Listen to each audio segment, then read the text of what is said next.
Um, so, recording aside, how much of this are you interested? Like, are you really feeling like you want to jump in, and do you have a lot of talking points? Because I'm prepared to just totally Dude, tackle machine gun me, the bro. time. Machine gun me because like Okay.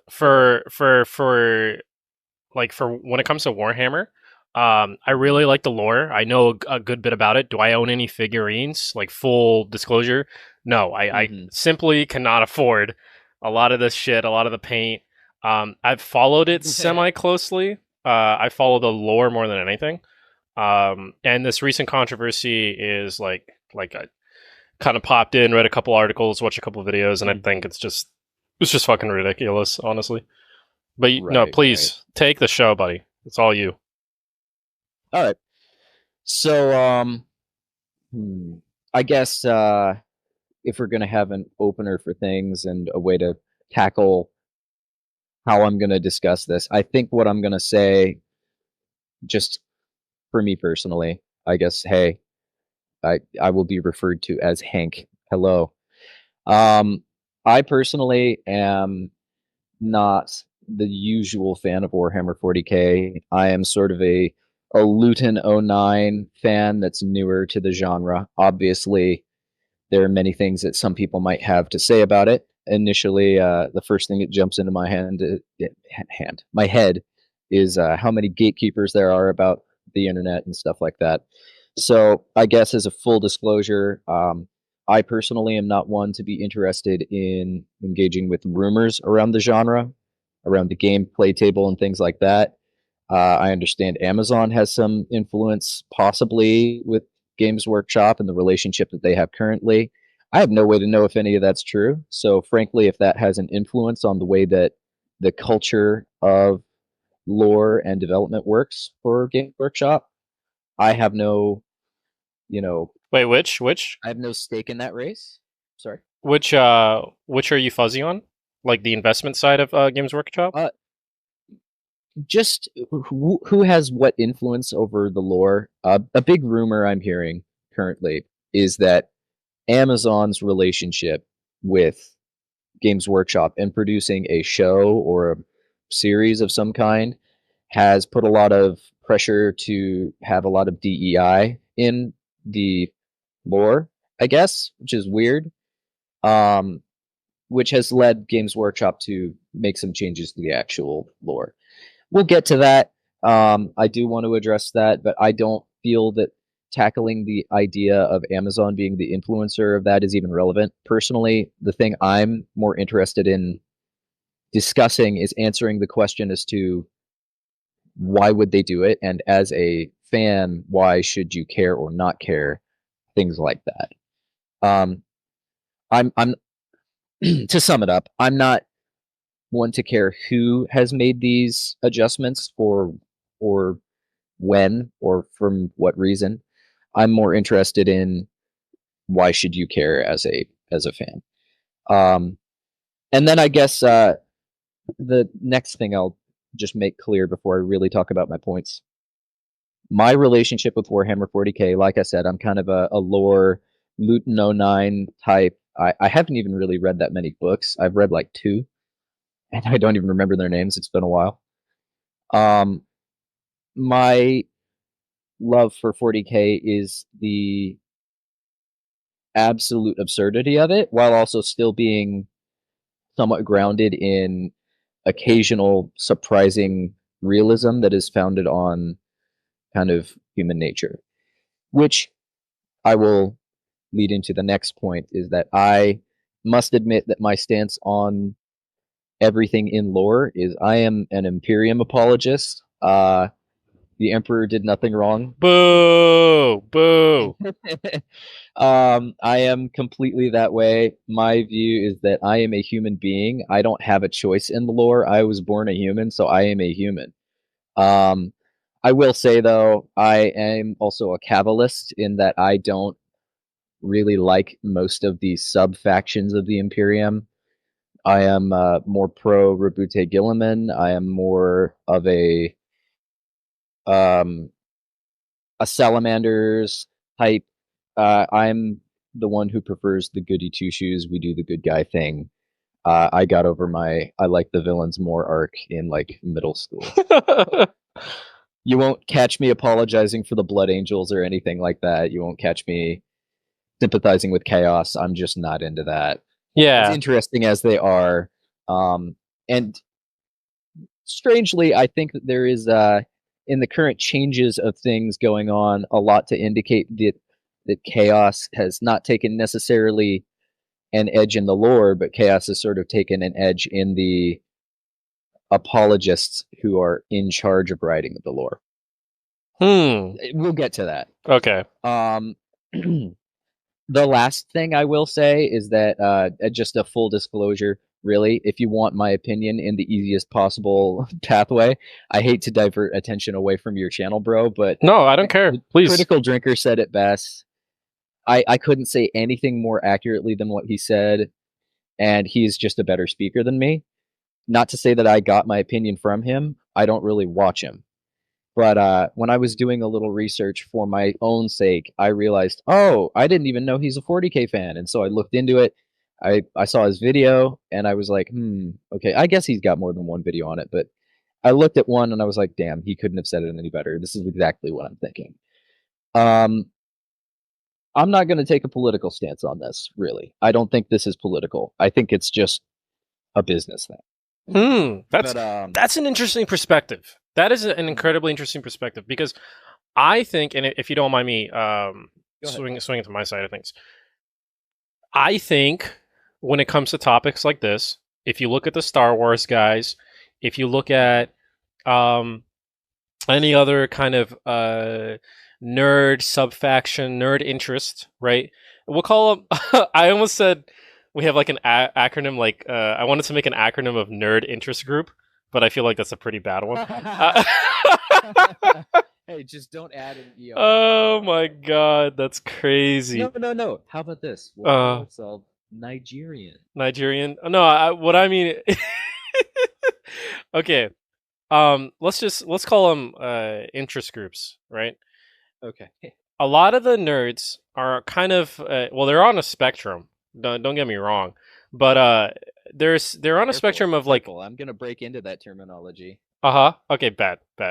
They're because like you said, you know, there are people like Luton or other YouTubers that have videos that are more eloquently spoken. Right, like right now, and the title is gonna be just like two casuals talking about this shit, and he touched on That's an exactly accurate statement. Yeah, we're two casuals talking about shit that's just interesting to us. You know, our life doesn't revolve around it.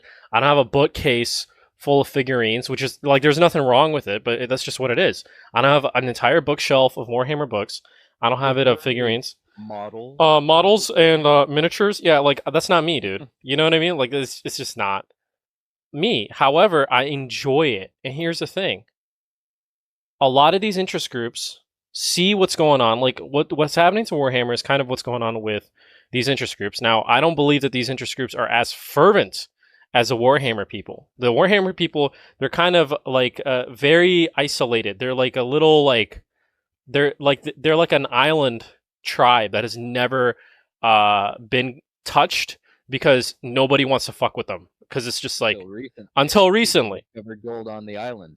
Yeah, exactly. Taken off. Exactly. You got Henry Cavill coming out and talking about it, and people are right. Like jocks are into it now.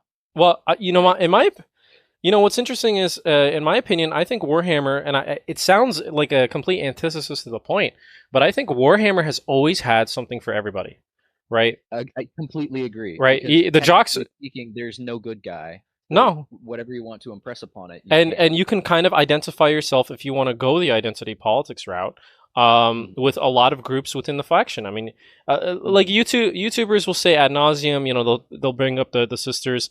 I forgot, what is it? The Sisters of Silence. And there's another, the Battle Sisters, I believe. What is it called? Fuck, I sound like such a noob. But yeah. I'll look it up while you're going. Yeah, they had like a specific name, and I don't want to like poo-poo it because they're pretty badass of a faction. You know, there's the Salamanders, there's a whole lot, right? But what I think a lot of interest groups, whether it's the Star Wars people or otherwise, when they kind of address or push back on this point, they completely lose all civility, right? They kind of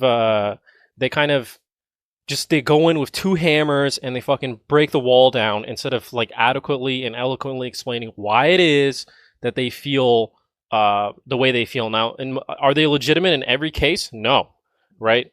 Like, let me put it this way: if there's some nerd click clacking on his Cheeto dust encrusted keyboard that he hates the fact that the new Star Wars trilogy has a female protagonist, he's a fucking idiot, in my opinion, right? Now, if another individual is arguing, hey, look, Luke, he couldn't even lift a boulder in Dagobah, and she's out here juggling rocks when she met Luke. That's kind of crazy. That's kind of, I hate to use the term Mary Sue, but it kind of gives the inklings of like this person never had a traditional hero's journey. Now, let me put it this way. There is media out there where they don't have a hero's journey that's written pretty well, like One Punch Man, for example. The guy's overpowered from volume 1. He's overpowered, right? Yeah. But the point of one Eastern stories are very good at doing that sort of thing because they're not as buried in the whole Northern European language system that developed that story type. You could argue the very first one was Beowulf, which is that style. There's also King Arthur's, mythological tales and all that. Yep. But the thing about Saitama and the thing about One Punch Man, great point, by the way, the dichotomy between Eastern and Western literature and how the Easterners can do the power scaling and overpowered factor a whole lot better. The reason why One Punch Man's a good narrative is because it's not about Saitama, right? So if you're like the problem with Star Wars, right? Not to make this a Star Wars fucking episode, but just to I was going to talk about it anyways. Yeah. I'm actually glad you brought it up. Just to compare it to Warhammer. The problem with Star Wars is that the new trilogy tries to do a One Punch Man, but they don't make it about the surrounding characters. They make it solely about her and very little to do with around like characters that surround it. You know what I mean? They didn't flush out people like Finn. They didn't flush out like it's just kind of like they're just there. They're just there to occupy the environment to make you feel like it's familiar enough that you can look at the other characters. If you look at episode like 4, Luke is exactly the same kind of character that Rey was in episode 7. And then episode 8 happens versus episode 5.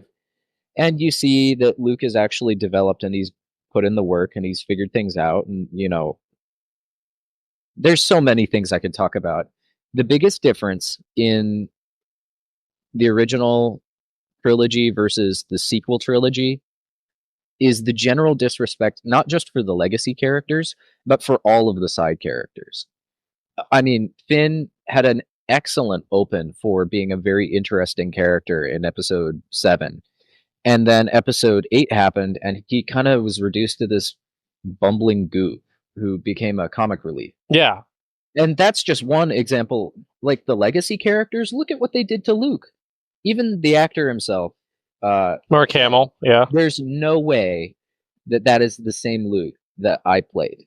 This is the character who never gave up on Darth Vader. And the perfect counter to that is like, why is he raising his lightsaber to his like nephew, essentially? Mm-hmm. What the hell? There's no respect had for anything really.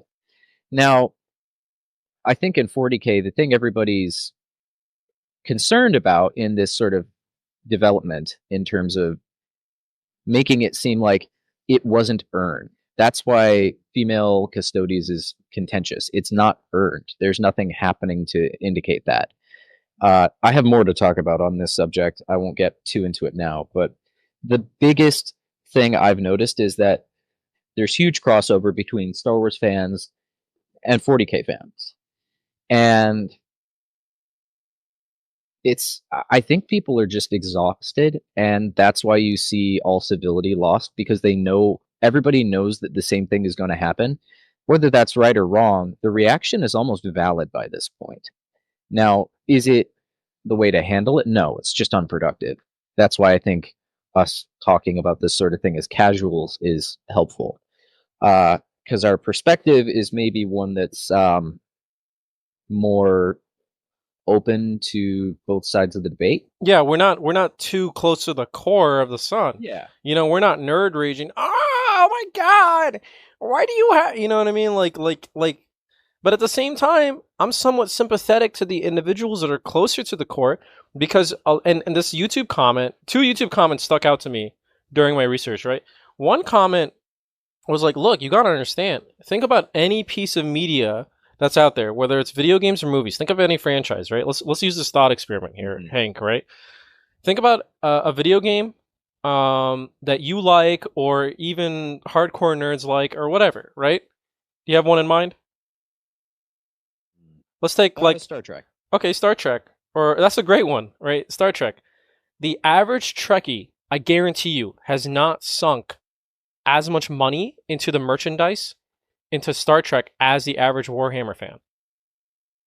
Yeah. I You could believe say it. the same thing about Magic the Gathering and Dungeons and Dragons and things like that. Anything that has a marketable product that has to be built into the experience. And while Warhammer 40K is way more diverse than most things, like anybody could go watch Star Wars. You could technically watch it for free anywhere. Anybody could go watch, Star Trek. There's all sorts of content you could consume, but it's mostly movies. Like Star Wars books exist. Most of them aren't canon anymore, but they exist and they're good. 40K is everything. They have shows, they have like fan series, they have music, they have games, lots of them. Uh, they have tabletop experience.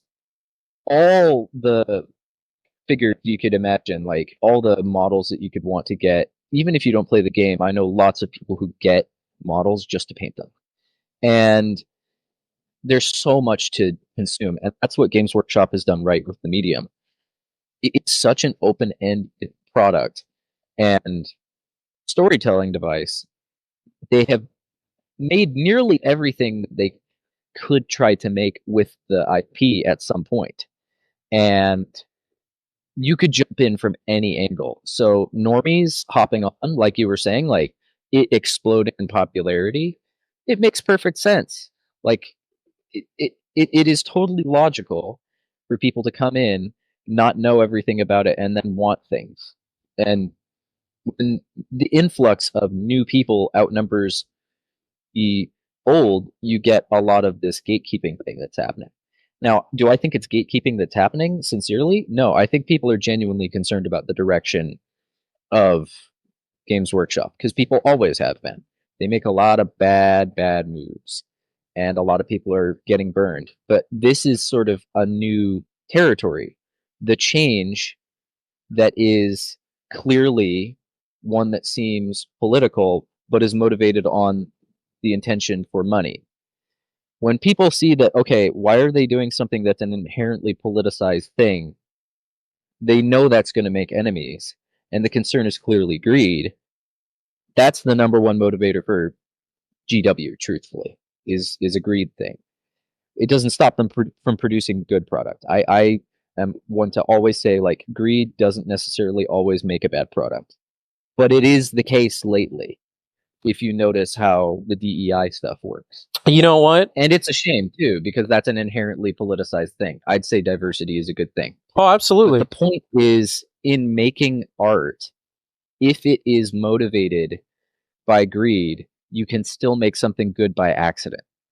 There's a lot of problems in doing things like Velma, the Scooby Doo series, where it's like, okay, sure, they couldn't exactly make any more money with this because it's just so played out. They've made so many, but why not? Why not another reboot? Why not? Some people want it, and they make something, and oh man, it is bad.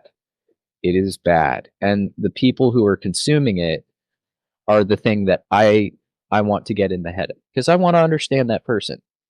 And I'll drop the subject at this point because I'm going to tackle it later. Um, but if you have anything to say, by all means, go ahead. So Um, two things, right? One, well, earlier you mentioned that Warhammer. I think as a buy point, you mentioned that Warhammer has had shows. I believe the Amazon one is going to be either the biggest show or like the official show for Warhammer, right? Two, that's correct. They have so technically what they've done is they've adapted fan product into official media, which is what they've done with the Astartes series that was Well, by. hold on. I want to get to that point in a second. Oh, okay, Astartes, cool. yeah, I want to get to that point in a second. But the reason why I mentioned the fact that this Amazon one's one of the bigger shows is because unlike Warhammer, like you could say the reason why I think in Japan they called it kabukuku, where like um when Japan was in its isolationist state, I'm sure I butchered that pronunciation. The reason why Japan or Warhammer was like a Edo period Japan was because of the fact that they didn't have any like easily consumable pieces of media such as a movie or a TV show that a Star Wars or a Star Good Trek point. has done, right? Like it's not necessarily gatekeeping because the lore videos are out there, the books are out there, the figures are out there. Anyone can join, right? It's more so the barrier to entry or the ease of entry is a whole lot harder. For example, right? Mhm. There was that one Kotaku article. He was bitching and moaning about the fact that the Souls games gatekeeps for casuals because it's so fucking hard. No, dude, it's just that the Excellent. barrier's too high. Now, Good. is that a good thing? Well, in one aspect, yes, because you kind of maintain your own sort of whatever it is that you're doing in your own corner of the world, right? Mhm. But at the same time, it's a bad thing because if you don't have more people, eventually your series can die. Take something like, Gears of War died for similar reasons. But well, mostly due to just shit ass writing, to be honest with you, right? But if you have a game that no one's playing, or if you have a series that no one's enjoying, because eventually people just, you know, lose interest over time, and there's not a revolving door or a long grassroots fan base. I mean, there's people who've been playing 40K for damn near 40 fucking years. You know, Is it really 40 years? no, not really. I think Games Workshop started in the '80s, so yeah, almost 40 years. Actually, yeah, If we're going back to original Warhammer, that could make sense. yeah. But I'm pretty sure Warhammer. 1983. Wow. Yeah, I'm pretty sure Warhammer really picked up like mid '90s. You know, like Foo Fighters Yeah. era, that kind of shit. You know what I mean? Nirvana, that kind of stuff. But that's point two. Point three. Ah, dang, I really hope I don't forget this. Yeah, Games Workshop has always been hostile prior to, and this delves into point four. You know, I'll just say point four right now, right? Which is now my new point three, bruh. Point three, I don't think they're doing this for money. I don't think an industry, I don't think a company like what is it, Warner Brothers does a Velma for money. I don't think a lot of these companies are doing a lot of this shit because they genuinely see a profit curve. I don't think companies are intrinsically which is funny because if you listen to my last interview, you'll see that like a lot of marketers and a lot of companies are actually incredibly like deaf to their core audience and who they're actually marketing to. But I don't think they're that stupid. I don't think they're that stupid. Like let me put it Yeah. this way: you can be on either my end of the argument in a tinfoily way, not too tinfoily, but like in the way where it's like these individuals know what they're doing and they're doing it anyway because they have a not necessarily they have their own agenda, but their financiers have an agenda, right? Which is the case in Games Workshop. Um, Definitely. but the point I wanted to bleed into that was dang, hold on, I said it earlier. Yeah, Games Workshop, even prior to the major investment, has always been hostile to its own community. Look at the Astartes thing, right? If I make a SFM of TF2, Valve is not going to kick my door down, right? Valve That's is not going to true. give a That DMCA. YouTube If thrived on that for about Yeah, 8 years. it still is. There's a lot of SFMs that honestly are damn near fucking should be in a theater, in my opinion, right? If I make a SFM of Star Wars, if I make an animation of Star Wars, Lucasfilms doesn't give a fuck. You know what I mean? But God forbid you make your own assets, you make your own audio, you make your own shit, and it just uses the IP of Warhammer. They'll hit you with the fucking bah. They'll airstrike you with DMCA's. Get your movies down. People got to do mirrors. And then when everyone bitches, you're like, oh, don't worry about it. We'll just hire the guy that we fucked over. That's just Yeah. that's just ridiculous to me. The That's just fact that they took down the original animations and put it behind a paywall is indication of exactly your point. You are correct. They took the Astartes animations by I forget his name. Oh, I what's his think he was name? a Brazilian dude. No, that's Brutal Doom. Never mind. Never mind. Yeah, Brutal Doom is a different. I'll start this foundation. Let's see. I don't even know if you can Yeah, find the original guy, he's on YouTube. His channel is still there. like the original videos. I don't think Alma you'll. Peterson. I believe he might be Swedish. What's his name? Syama Peterson. Syama Pedersen. I don't know. I'm totally guessing. Maybe it reveals my race. Yeah, Sayama Peterson. Yeah. But so he did an excellent job. He brought so many countless like new fans into uh the light Yeah. of Games Workshop. I was one of them. Was they literally exactly. And they literally could not deny Games Workshop could not deny the the influence of it. And so they were like, well, we gotta find a way to make this ours without taking it away entirely. So what we'll do is we'll host it on our platform, buy it up, and hire the guy. Now, I will say, Syama Peterson is not done working on things. You know what I've said about you know, the anthology that Amazon is going to run that includes 40K in its I don't know. I think it might just get one episode. It's like a love death robots kind of thing, you know? Exactly. Yeah. Episodic single topic stuff. But 40K is getting a spotlight, and my hope is that they've got Peterson on the crew for that. Peterson is also allowed to work on other things. Huxley the something or other. Huxley the Oracle. He's working on that as well. as well. Oh, I don't know what I just choked on. Yeah, but isn't that ridiculous to say that like this guy is allowed by the gracious hand of Games Workshop? Exactly.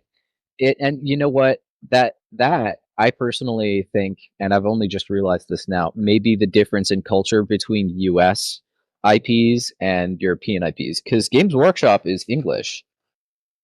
And they are not as much a culture of freedom of expression where you can just take an IP and make something with it.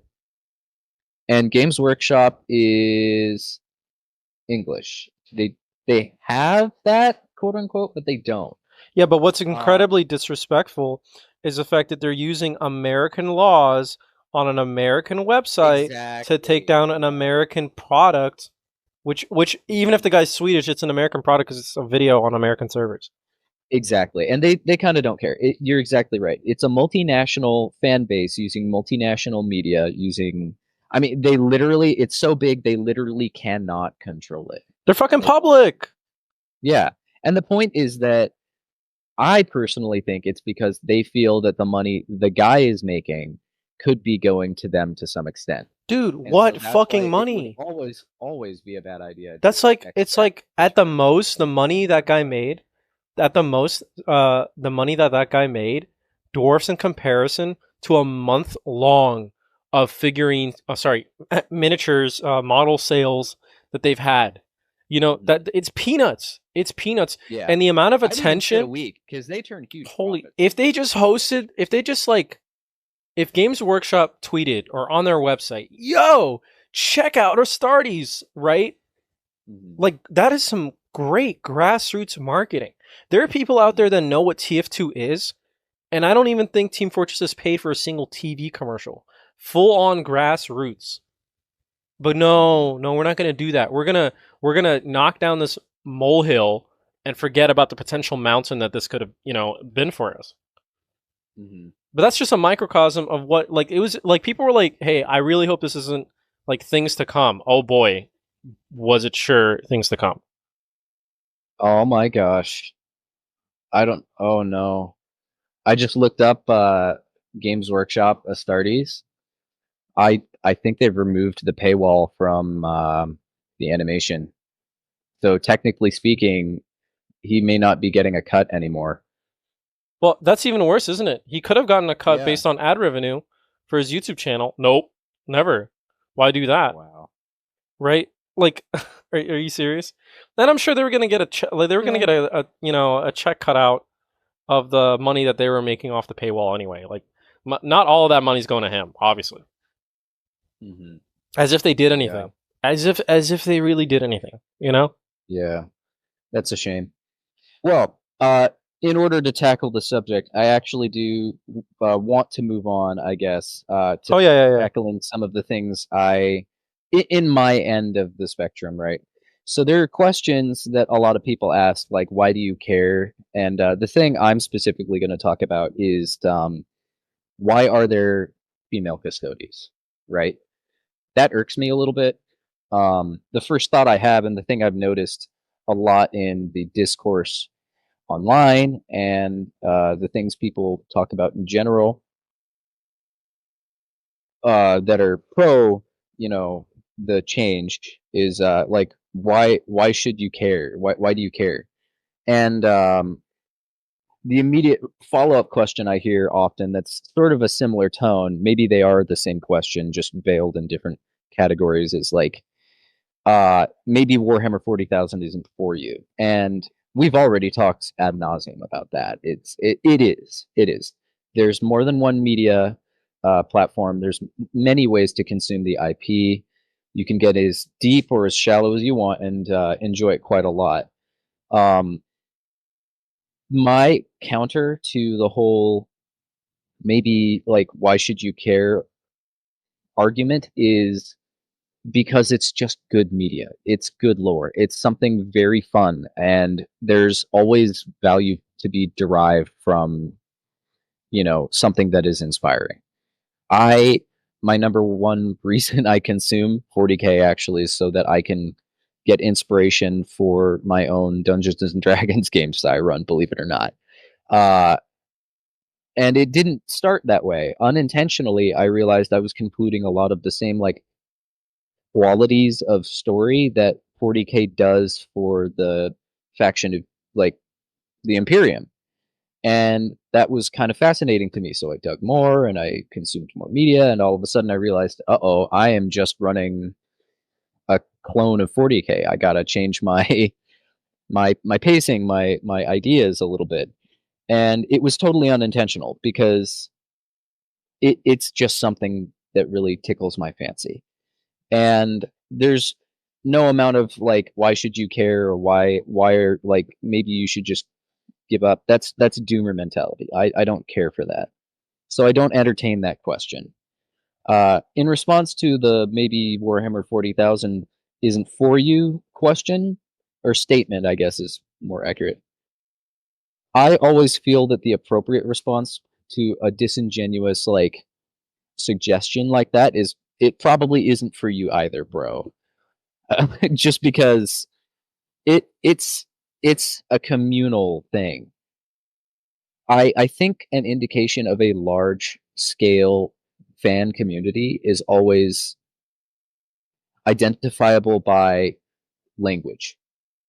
And what I mean is language is not something with set rules. It is something that has consensus. All language is built on consensus, which is why, you could say the reason it's confusing for people and frustrating for people, even if you don't care about the whole use of alternative pronouns thing, it just doesn't work for the language because it's built on consensus.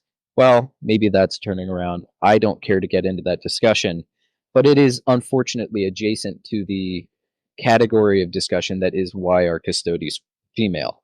Because generally, the people that want female representation in an all male faction are people that agree that the use of Hmm, I don't know. It's hard to really get into this topic without it being political. And my point is that this is a completely apolitical thing, right? I don't believe that changing things to please new incoming masses is useful for the medium because then you're changing the thing that drew them in the first place. I'll Are, move on. are you even pleasing the new masses? Like, who's Exactly. who's asking for this shit? So I could actually tell you, but that's where it becomes inherently political Yeah, but because no, like okay, yes, I see what you mean, and I'm not gonna delve into that, even though like like you say it's not a political issue, and I know what you mean by that, but like to explain it it's an to interpersonal one is my right, the but to really like it's more so at its root, it isn't right, but it has the veil of one that, and it's kind of a tripwire. People Hmm. they don't want you to question it because you're breaching the veil that is Correct. Yeah. politics. But the problem Yeah. is, Games That's the Workshop itself is perspective. already breaching the veil. That's the problem. Exactly, exactly. The unfortunate thing is like the moment you question it, suddenly you're on like the bad guy side of the discussion. I won't even say argument or debate, but it does inevitably turn it into an argument, which I think is what contributes to the hostility of the way this sort of thing is discussed, because it's generally something that is, yeah, it's so confrontational just to even be in the position of questioning it. Because look at Star Wars with Kathleen Kennedy. She's like, if you didn't like it, it's not that I made something bad and can agree that like maybe I should learn from this. It's no, you're sexist, you're bigoted. And so many people are used to that response that they immediately go on the attack or just completely close themselves off to having discussions with people that tackle that. And I'm not one to do that. I think talking with that sort of person is worth it because understanding their psychology and the way that they think, for one, does allow you to have the opportunity to understand how to persuade them better, but also to see like maybe why that mass decision or mass appeal has begun to change. Um, I could talk about Star Wars all the time in this, but frankly, I think Star Wars has a lot more contentiousness around it in their fans because that's a fan base that's always been arguing forever and always. Whereas 40K, I think it's been a more universal understanding. Like, yeah, this is not something anyone ever wanted. So I can agree with you there. It is a little strange. Like, do they even want it? I think no. Which is where the whole Amazon, their outside influences thing comes from. I'm not really interested in talking about that. We can talk about why a lot. Um, at this point, personally, I'd like to move on to like why, not why it happened, more like why somebody would want it. Okay. And so uh, I think the first question, I guess, to ask someone who is pro like female custodies is like why do people want to see themselves in fictions and stories or something that's quote unquote relatable or something they can project themselves onto. I guess it might be a little bit me putting words in the mouth of somebody to say that that is why, but that's the thing I've noticed is people that want, I guess you could say DEI, but specifically female inclusion in male only environments. Uh, the thing I've noticed is it always comes from a place of what they call empathy. And I guess I can agree to some extent because if you want to have more ease of relatability to something, I mean, the definition of empathy would be, and I'll read it off, the ability to understand and share feelings of another. Some people would argue you are more empathetic to say that it would be good to have female representation in male only environments. Okay, whatever. Maybe that's the case. Perhaps that is something that could be believed. Personally, I don't believe that is what empathy is. And I want to get away from this subject rather quickly because unfortunately, the subject of empathy and how people are using it, no matter how I have encountered it or who's talking about it, it feels like everybody gets it wrong. Because you don't need empathy to relate to something per se if it's the same or more similar to you. If anything, that indicates that it's less requiring empathy for you to consume. I don't know. It confuses me because I think it comes from a fundamental misunderstanding of what I guess No, I common decency is in no, empathy. I get what you mean. You're basically saying that the individual on the opposite side of this perspective, which I'm admitting my bias, right, is saying, well, listen, I believe it would be more empathetic for all of us to agree that this is a good choice because more people will relate, identify themselves with an IP or a product, and feel more comfortable in that environment. And Right. for anybody to bring a sort of toxicity, whether it's someone disagreeing and having a negative demeanor, or and they kind of take it too far when they say this. They say anyone that disagrees with this at all is showing a lack of empathy, and you're saying that that is a misunderstanding of common empathy. You don't need to have this to be empathetic to somebody who wants to relate to a new Precisely. group, Yes. especially considering the fact that there is previous lore friendly aspects of the IP that these individuals can empathize with. Mhm. And you made a good point earlier by saying the whole Kotaku thing about like, oh, Dark Souls is too hard and it's got a barrier to entry for people because it's too hard. You could say that's the same scenario here. It's oh well, having less than normal like female representation in a male generally, let's be honest, it's a male centric hobby and fandom. Means that women are less likely to be interested in the genre and the IP.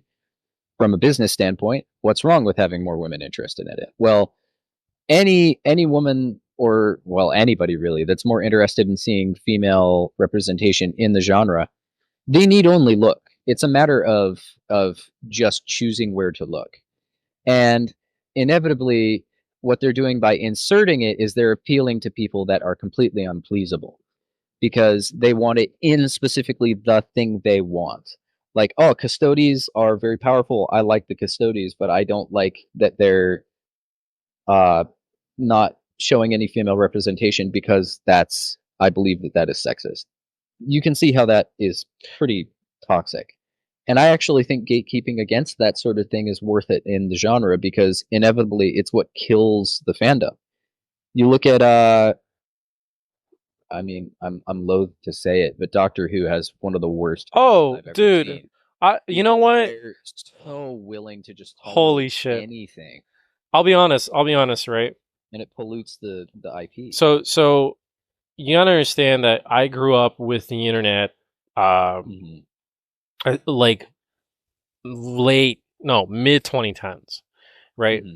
So to me, and I don't watch British media. I don't even know what Doctor Hmm. Who was until like 2014, 2015, and I only knew it in passing. I never watched that thing. But Doctor Who's identity has been so co-opted.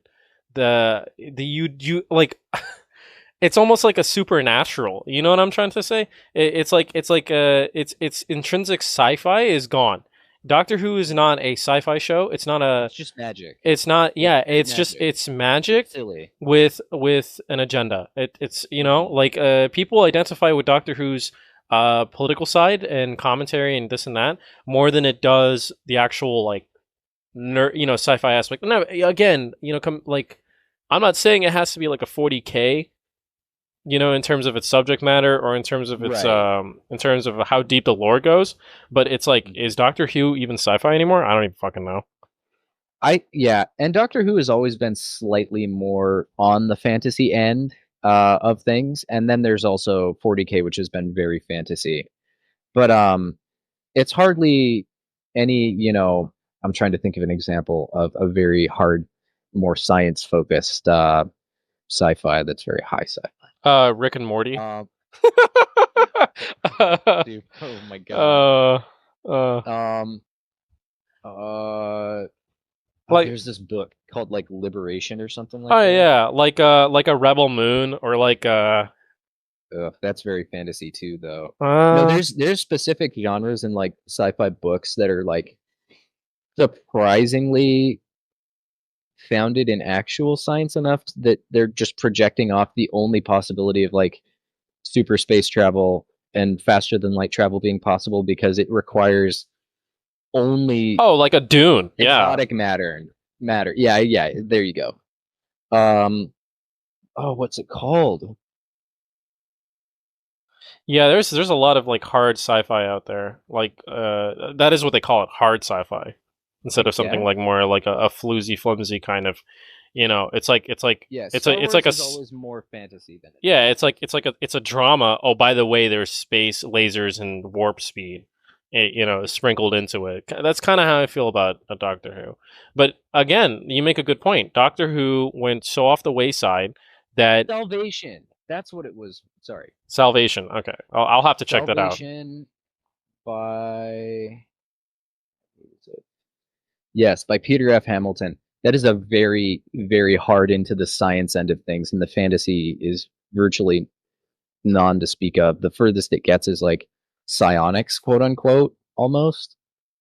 But yeah, that's a good example of books that are very much deeper into the end of realism. Whereas Doctor Who has been very fantastic and I guess far-reaching in the way that could be interpreted as scientific.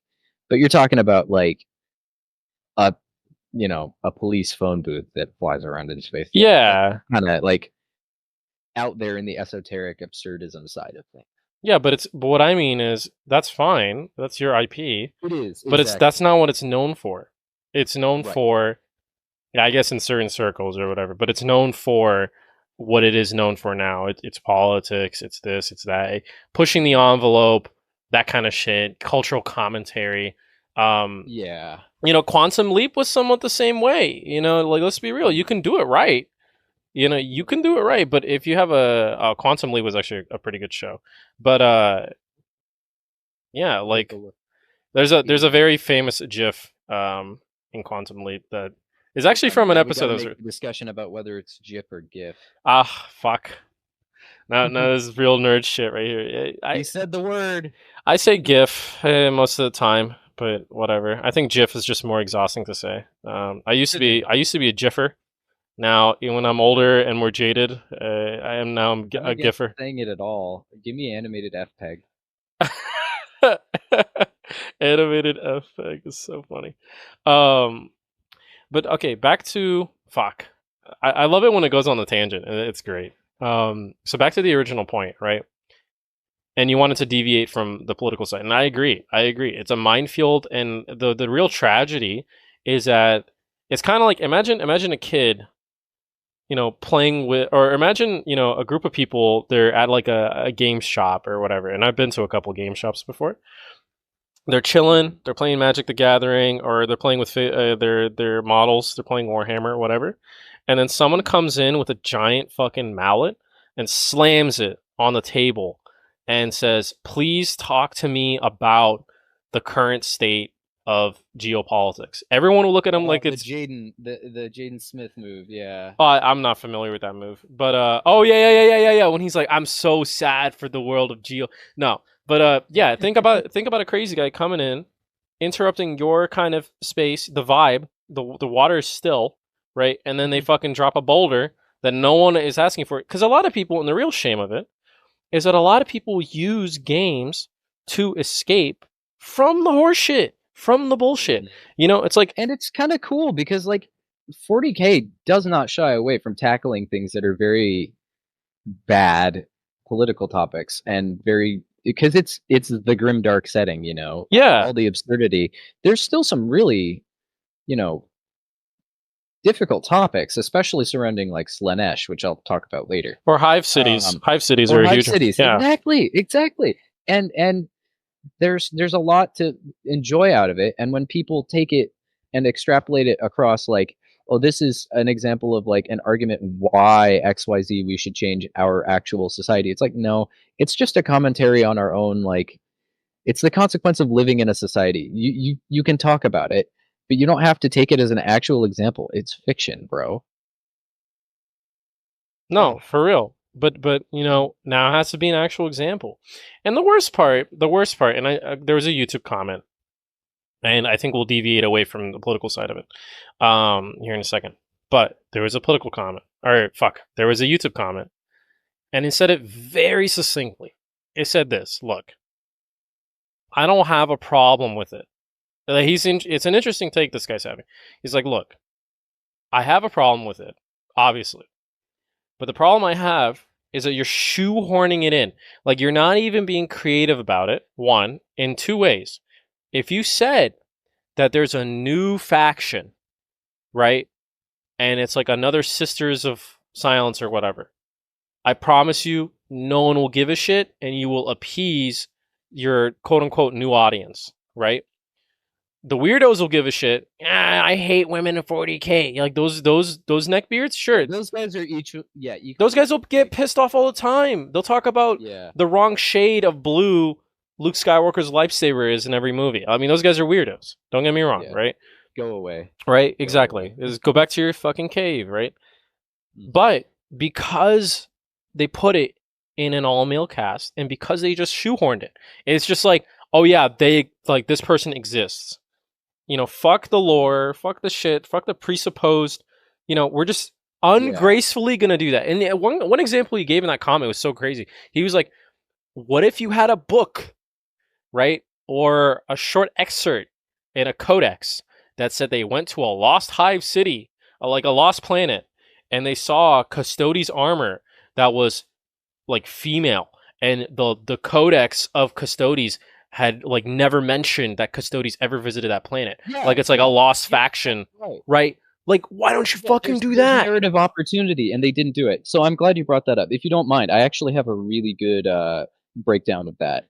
So, if you're cool with it. No, go ahead, please. Okay, so I got to find my little note I left myself here. Okay, yes. So I'm actually fairly open-minded to the idea of retcons in 40K because it's kind of built on it. Like, everything is canon and nothing is canon. That is awesome for doing whatever the hell you want in an IP. But they know that if by including that decision, would have to literally retcon almost everything pertaining to them, and it's impossible to do because, like, okay, there are things they've retconned, such as what's his name? The Imperial Fists is his faction. He's the Primarch. One of the original, I think 12 or 13. Yeah, Rogel Dorn. At one point, they were like, "Oh yeah, his body was encased in amber," but they retconned it and he's dead. Okay, that's fine. You can do that, and it's confirmable, and they only have to retcon a little bit. But when it comes to female Custodes, and it's like, oh, there've always been female Custodes, it's literally impossible to retcon it that far. Which is where I will get into the difference of phrasing, because I think there's a very important use of words that you should pay attention to here. Mm-hmm. It's not that they could do, hey,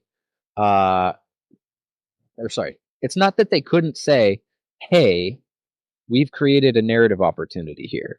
The first female custodian has been created. That is a fascinating topic, because how did it happen? Is there only one? Is there a whole suite of them? Is it because there's been some sort of illegal development? Because you're not allowed to develop in that category anymore. Like, the Mechanicum, all that stuff, all the gene seed involved, you're not allowed to develop on it. The Emperor made it. You're not allowed to change it. That's why gene seed is important. They can only have so many, and they need to save them. And custodians, they don't know exactly if it's the same, because that process is a lot more safeguarded. So why is there? Why has this development happened? Is it allowed? Was it always in the potential, and it was just regarded as inferior, so they didn't bother? Does it imply some desperation in that they're actually making female custodians now? It's a really interesting topic. I actually would have been fascinated. And they specifically went the route of there always have been. Why?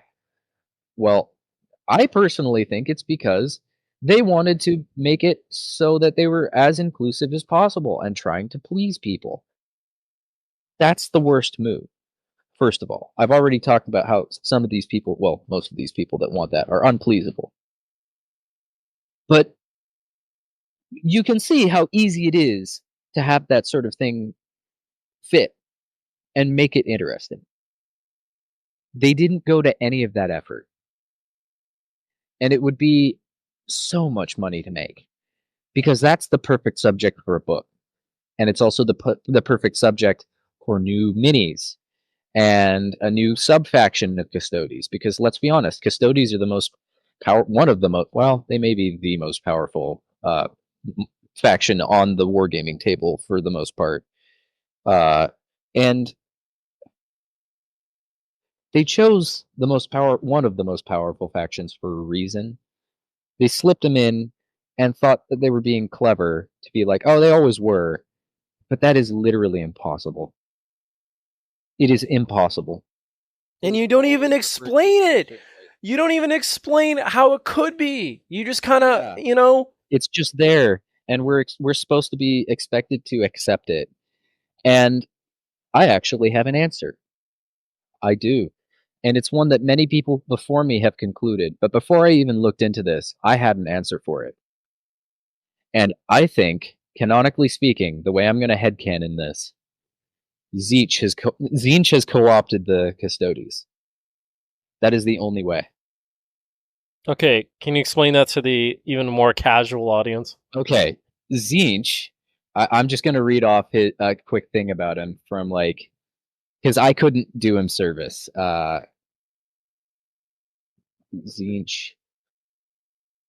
40k, and I'll pull up his wiki fandom.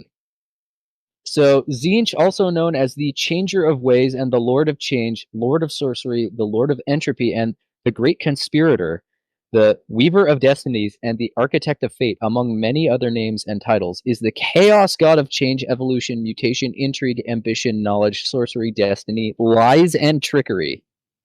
Tzeentch is especially empowered by the desire for change and ambition for advancement among mortals. There is no better explanation. And they better give me it. Because if I'm right and they actually tackle it, I won't even say if the supposed subscribers to this ideology, this fan theory, is able to be accepted enough that it becomes canon, I would be fascinated. I would love to see that. But do I think they're going to do that? No. Because the point is, that would take the idea of who they're appealing to in the technical diversity, equity, and inclusions of it and making them evil. Because that's just objectively true. Tzeentch is evil. But counter argument, you might say. Everybody's already evil.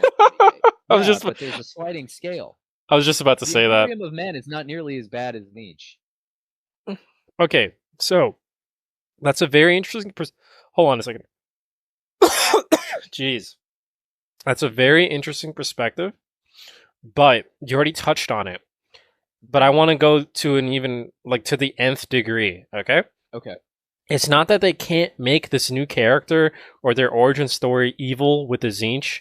I'm gonna say excuse, because you're saying it post hoc. It's not like you came out with it. I can't even give you full credit. It's an excuse. Someone's handing you the dub, the Fortnite dub, and you're like, oh yeah, right? So I can't give you full points for that. But here's the thing: they're not gonna do it.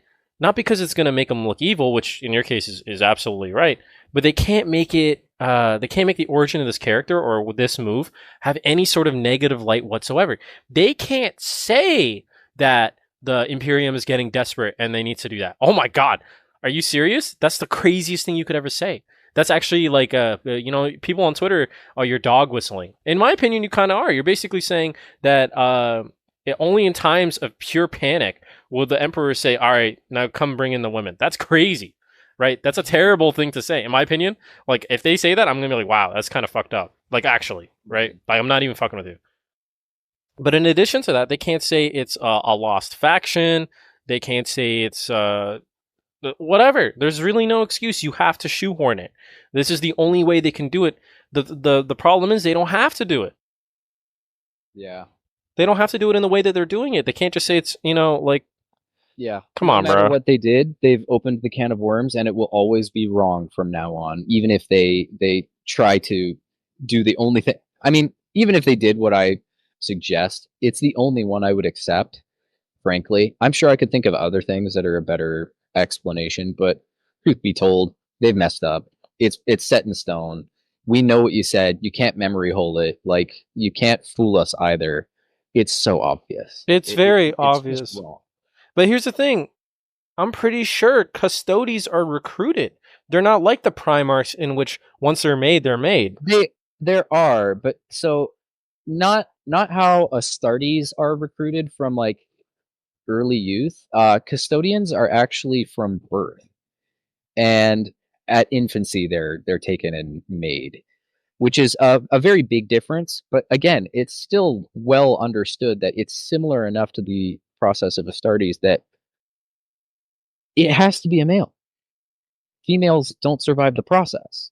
Now, that is where, again, they have the opportunity to say, well, maybe, but listen to every spoken word of any custodian ever in any lore anywhere. They're always male. Always. And there aren't enough custodians out there to say in official capacity, oh yeah, they're just very rare and no one's ever like spoken to one in media. No, it has to have happened technically speaking. Because I mean, I'll look up how many custodians are there. Well, while you're looking that up, even if they were to say something like, "Hey, this individual, despite all the odds, right, a noble family put up their daughter for the custodial rite of passage, and she made it just because I guess I don't know, she had the emperor's blessing or something crazy. I don't know, dude. She was genetic miracle. That's not that's right? not by like outside of the realm of possibility. But if they do it, first off, we know your intent, right? Two, does it excuse all of it?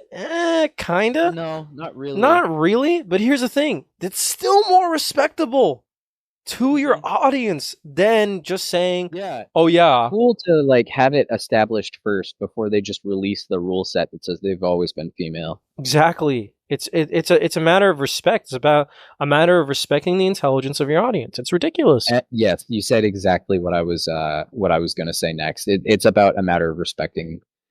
Yeah, I mean, you get a group of people together in a room, and depending on who they are, the IQ either drops or raises. And I've noticed that when it comes to 40K, as opposed to Star Wars fans, where they're talking about the lore, Star Wars fans, the IQ drops in the room if they're talking about the lore.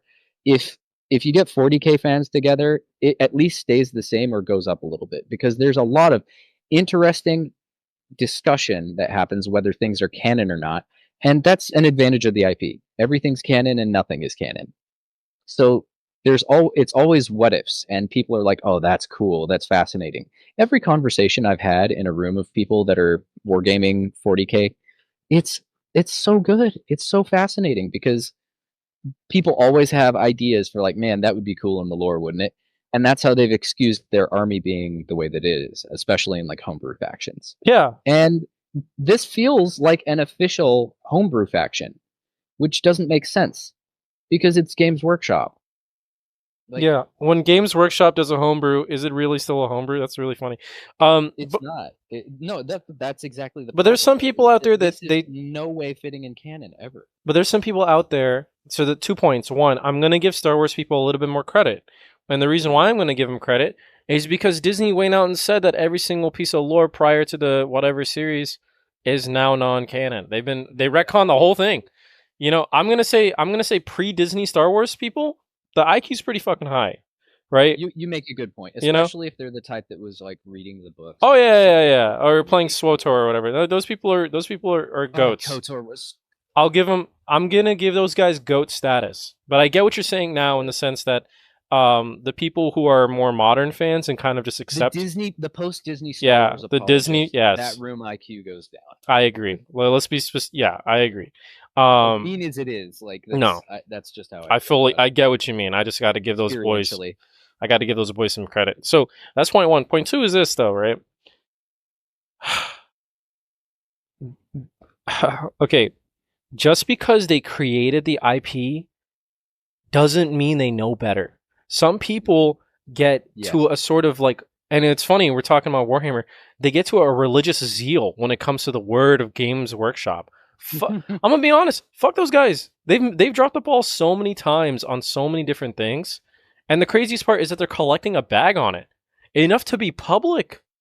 They're almost as bad as Wizards of the Coast in terms of their Don't egregiousness. get me started on Wizards, man. I playing D&D, I'm proud to say that I've never spent a single cent on any D&D product, but having gotten into Magic recently, Yeah, well, I've more than made up for all the there's stupid there's nobody that's been more disrespected, and just as a side note, right? There's nobody that's been more disrespected than someone who owns a Black Lotus or first edition set of Magic the Gathering, because they were like, "Oh, we're not going to re-release, bro. We promise." And then 10 years later, what do? They re-release. Yep. Come on, bro. Be for real, bro. Yeah. And for clarity, I guess if it matters, we may talk about Wizards. In terms of D&D, I've been playing that for a long time now, maybe almost 7 years, maybe more. But MTG, I've only been playing like 3 4 weeks, so Nah, that's yeah. super new to me. I barely know how to play the game. Get out while you can. Oh yeah, no, I bought one Eldrazi deck, and I'm like never again. It was too much money. It's insane. And the thing is, most MTG guys, I know, like my IRLs that played MTG, and they actually go to like the local game shop and stuff. Huh? Nice. They print their shit.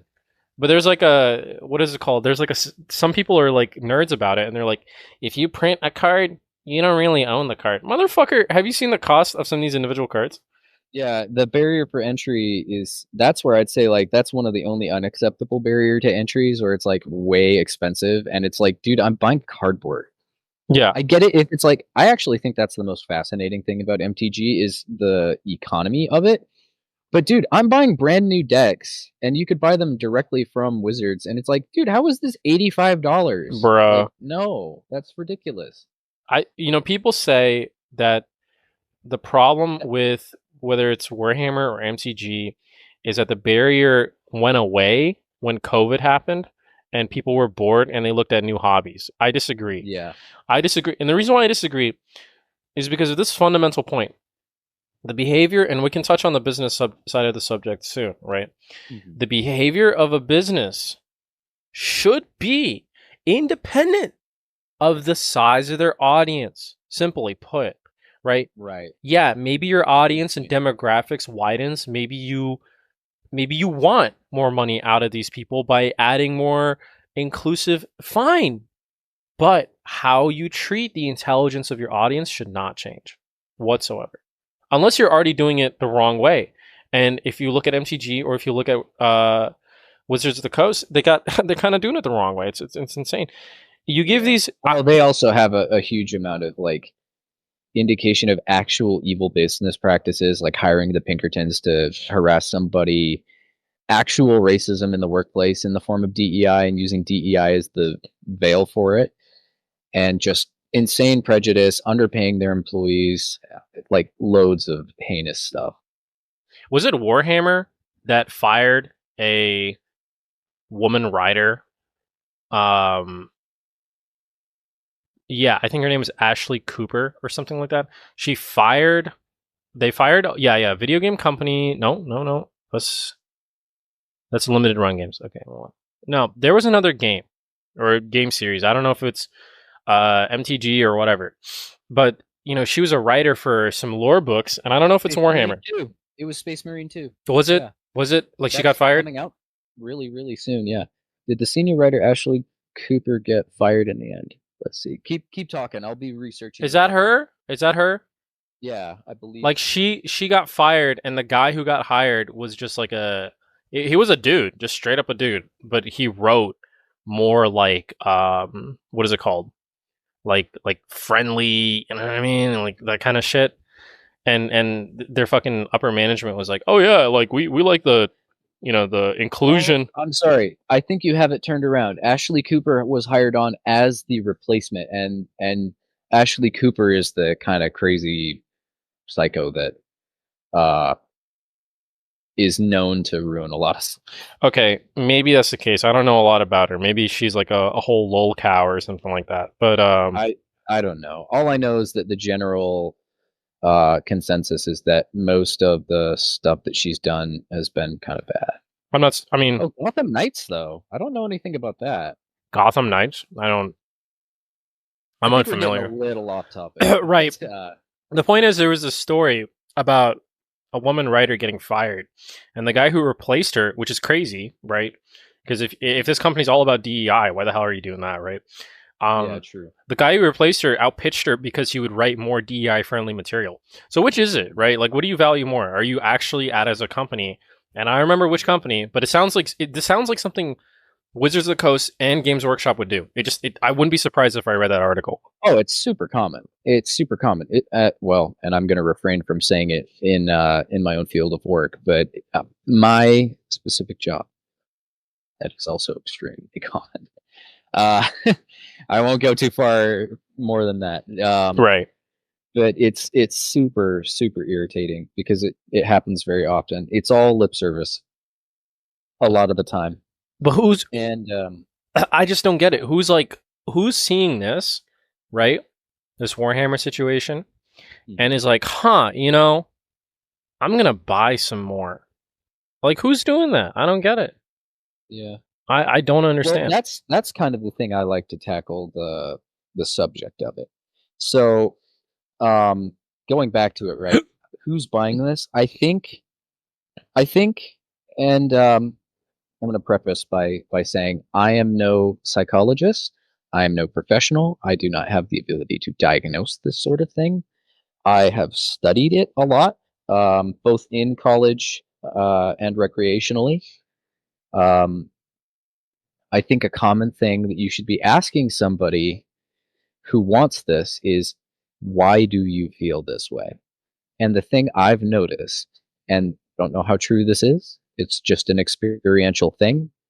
I've noticed that people who think that way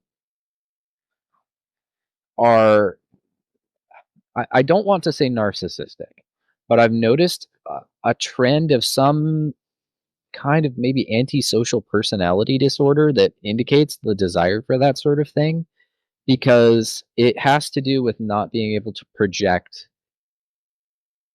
like any self onto other people, which might be, and I can't fault people for being autistic. That's something that's kind of common in autism. But in the sense that I'm seeing stuff that where antisocial personality disorder plays a factor, there's a lot of unwillingness to, I want to be careful about my terminology because if I get this wrong, I might as well just throw myself onto the crowd to You're become. canceled. Canceled, buddy. Yeah, right. I mean, I'm curious what um, the point is. Your point. so, and I'm gonna do myself a favor and read off antisocial personality disorder, Okay. the definition of such, right? And you might be interested to see what this comes out as. Antisocial personality disorder is a mental health condition that involves long-term pattern of disregarding or violating the rights of others. Specifically, being manipulative and deceitful, lack of empathy, be impulsive and irresponsible, have problems with substance misuse, lie, steal, fight, etc. There's a lot of stages to it, though. Like some people are just generally, what would you call it, like a compulsive liar or things like that. Or it could be more subtle than that, and they just project everything that's wrong with them that they are aware of onto the things that they have interest in. So, other people, for example, if someone, say, in the topic of fantasy and is a theater kid like myself, so to speak, has the unfortunate qualities of being very artsy, very interested in fantasy and telling stories, a lot of that comes with uh, some baggage in the sense of having this disorder. There's a desire to make things homogenous in that sense, in that you have control over something that you wouldn't otherwise want to have. That is an underdiagnosed quality of people with antisocial personality disorder. It is well and clearly diagnosed in people who have autism. It's pretty clear that people who have autism struggle to deal with variables in their environments that are occurring. That nothing against them. I'm not even really meaning to say anything against people who have antisocial personality disorder, but the biggest arguers for like unnecessary changes that are only beneficial to one person. If you've ever worked with somebody that has antisocial personality disorder, I had a boss that had that. When I was working under the FAA for an aircraft mechanic job, my one of my bosses had really bad ASPD, and he would not tolerate the idea of me following the book the moment I quoted it to him once. AC 4313 was a big deal. Oh my god, I'm getting flashbacks. Oh, holy shit. There you go. The numbers, Mason. The numbers. They're everywhere. Rain Man. I I quoted to him like, hey, this is how things are. And he was like, that's not how it is. No way. I'm like, yeah, it is. I'll pull it up. And if you do that to somebody with like fantasy lore, it's a lot less consequential. But it's treated all of a sudden like, well, I don't care. That's not how it is for me. Right. And I'm like, oh, buddy, okay. But I think it gets, that sort of aspect gets magnified when it comes to discussions over the internet, because right. it's less personal. Like the personnel. It's not like it's in front of you, right? Like think about it this way: half the stuff people say in Call of Duty, they would never say in person, right? But when you have that virtual aspect of it, it's a voice, right? It's the opposition. It's someone that's against me, and I'm just going to let it off. Like we have a tendency as humans to do that and completely disregard any sort of merit, compromise, decency, and where it kind of comes to a head is when like not only does the demeanor get magnified when it's online, but the my way or the highwayness, the stubbornness of it is just, it's insane, Yeah. And it is, I will acknowledge fully, it is completely unfair for me to impress upon the oppositional view. Well, you're just retarded. No, that's literally what I was doing there. But I want to address the niche case that, cut people some slack. Some people just have different thinking. And again, it's not a good look for me to impress like a literal mental disorder on the people who disagree with me. So I just wanted to tackle it first. The secondary point that I would make about people who are pro this, a lot of them just have some issues with feeling like nothing is made for them. But that has to do with the empathy thing that we were talking about before. You don't need empathy to express interest in something, which is where nerd culture arises from. A lot of these guys, like, will have no synchronicity with like being able to swing a sword capably. But so many nerds are like, yeah, The Lord of the Rings is the best piece of fiction ever made, and a sword because I think swords are cool because I love The Lord of the Rings. That's a trademark nerdy quality that goes all the way back to like the inception of The Lord of the Rings when it was there. Like there are so many Fist of the North Star fans that don't lift weights. What, you know what I mean? Exactly. Like they don't have to see themselves in that person. Yeah, I am fully that kind of person. Now, I will admit I do like exercising. I exercise. I go to the gym. I don't look it. I am a 5'7", 125-pound like tiny guy. If oh man, I could be careful putting that out on the internet. But the whole thing of like, you don't need to relate to something in order to enjoy it is much more common in young men, I've noticed. And you can see it reflected across like the average friend group that a young man has. They're pretty diverse groups, given it's all men. Yeah. But like, and they're all equally racist. It's the craziest part, honestly. Yeah, exactly. And somehow they still all get together and build cities, Well, take it from my perspective, right? Like I can like I'm a black guy, obviously, right? I can Somebody knows that about you. Oh, right. I have power over you. But the thing is, word that I can think of. Yeah, well, holy shit. But the casting word of magic, But the thing is, right? The thing is, I don't necessarily have to see what I see in the mirror for me to enjoy it. It's a simple concept, and the thing is, I'll say this. There are people that, for whatever reason, I think they just get off to it, and I'm gonna take that negative connotation, that they like speaking for me. They like speaking for people like me, right? They say there's not enough of this individual. He's not happy. Have more of them. And there's like, what? yeah, a lot of people on the sideline like, what the fuck are you talking about? We're chilling. Like I'm never one that's gonna argue like, oh, I'd love to see more white people in media. How many Well, like I do agree. There's plenty of white people out there. I need only look. But the same is true for the opposite. Like, or I won't even say opposite because like you and me are not opposites. We're human beings. right? But if I was like, oh, I wonder what black media is like in 40K, dude. I literally don't need to look that far. Now, the negative like thinkers among you that are very Wizards of the Coastian would say, "Oh, well, I guess I'll use Wizards of the Coast as an example." In 5e D&D, they were like, "Hey, we're removing the -2 to intelligence of the racial qualities of the orcs because that's racist." No. Immediately people were like, oh, not the orcs. What is that? And they're like, yeah. You have to be what? You actually said it out loud? You have to be like such a like reverse quasi racist to make that connection in your head. Well, exactly. And I mean, let's be clear. I don't believe that reverse racism is a thing. No. That's not what I mean. I don't mean quasi is the right word. Well, it's like what I mean is this, right? They're trying to be not racist so much that they have to, by omission, admit that they understand that stigma that nobody actively thinks, right? No one's thinking that shit. When somebody plays orcs or kills orcs in Space Marines, you have to be like a completely weird motherfucker to think, yeah, take that, black people. You know what I mean? Like, what the fuck is wrong with you? It's not really the case in 40K, but in D&D it was like, what? Yeah, really saying? And it's not the case in -2 intelligent, big hulking. Holy shit! Are in any way human? Yeah, or they represent black. Like, what's wrong with you?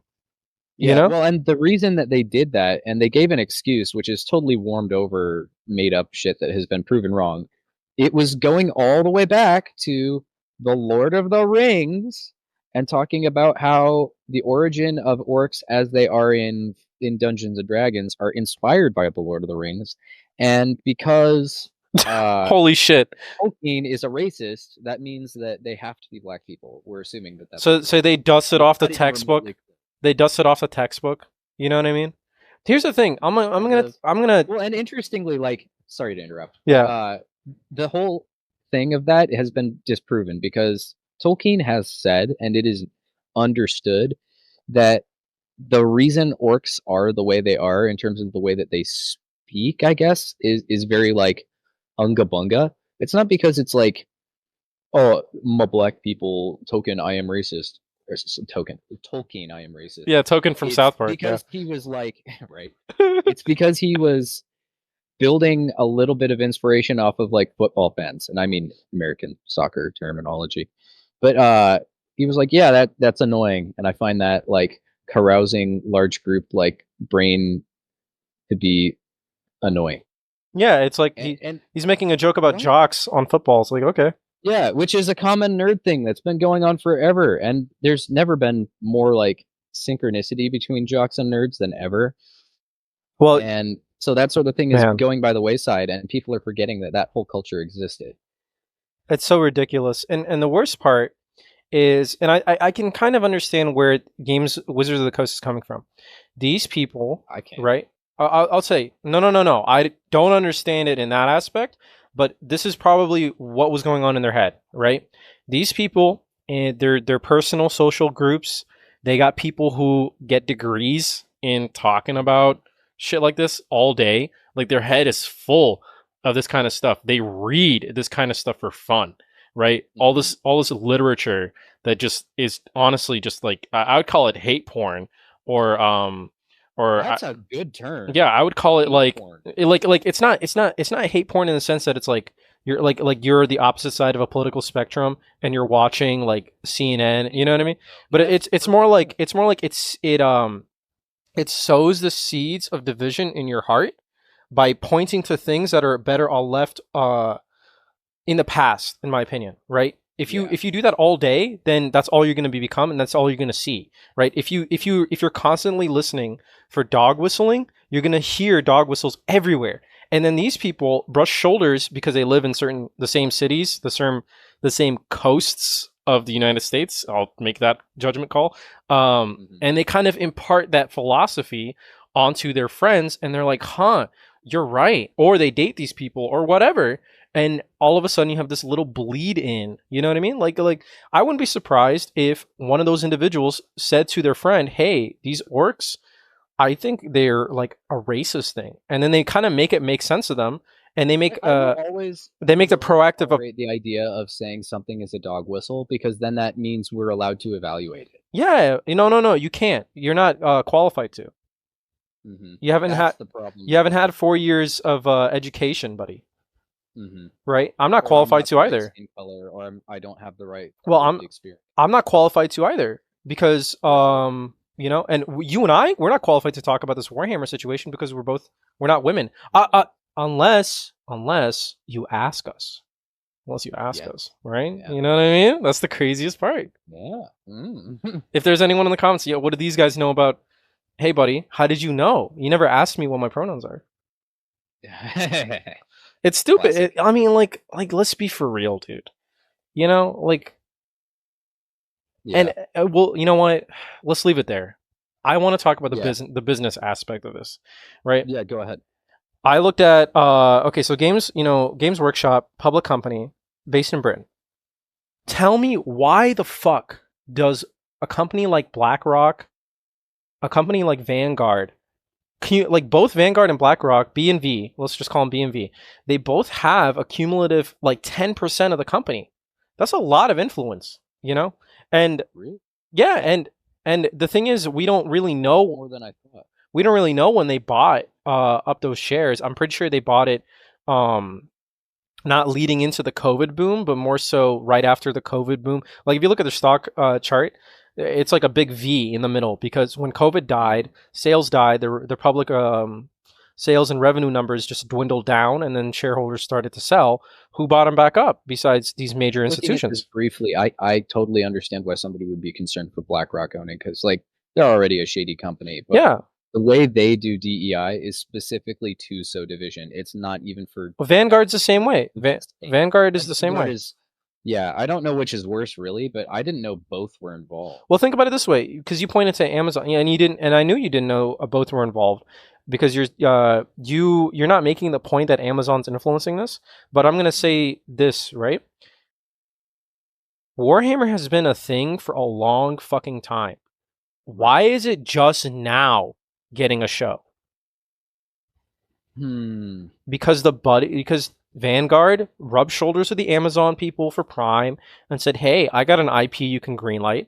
Well, it's not friendly enough. It's not malleable enough. We need to kind of, spice it up a bit and make it mold our image, make our own little homebrew of Warhammer, and put our, regardless, in my opinion, it's irregardless of the politics, right? If Fox News bought fucking Games Workshop and started having goddamn Sean Hannity, I would be really worried. I'd be pissed off. I'd be like, get your shit out of my fucking, just bro, this is not the place. It doesn't have to be there. There's no safe, people talk about safe spaces, but really, like interest groups for nerds are refuges from the horseshit that reality can often be. And the more you shoot you an image here I got off Reddit.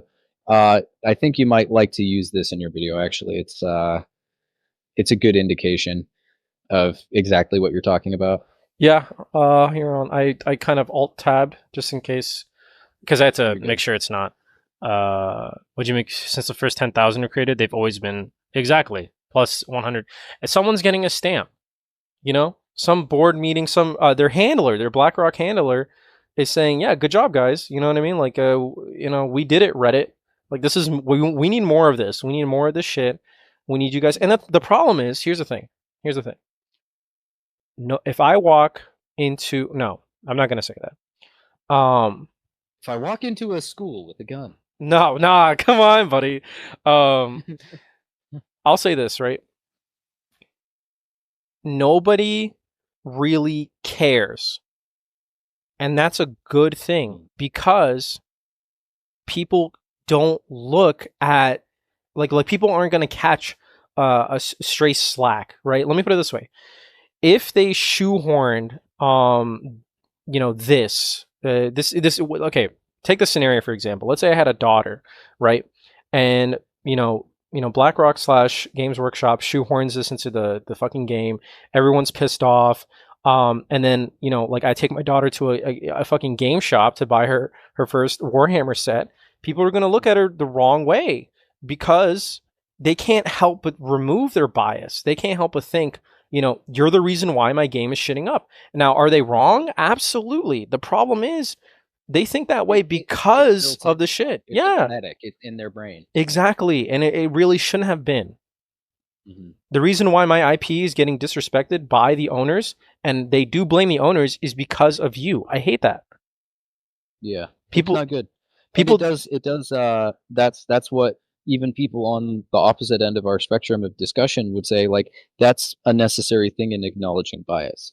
And I actually think that's useful, is understanding the way you think. In what world is understanding the way you think about other people not a good thing? So, sure, yeah, worth pointing out.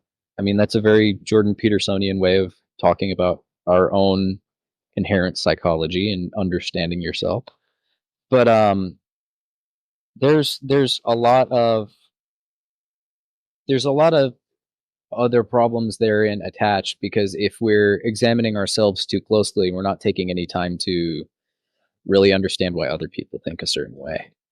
But I've already talked about why we try to examine the core of the argument. And that's the whole point of this discussion. And the reason why I'm actually really happy that the fans of Warhammer, in large part, I'm sure you have the fringe, but in large part, they know what the bullshit is, right? They know that it's not a grassroots movement that are demanding this. They know it's GW kowtowing to the investors that be.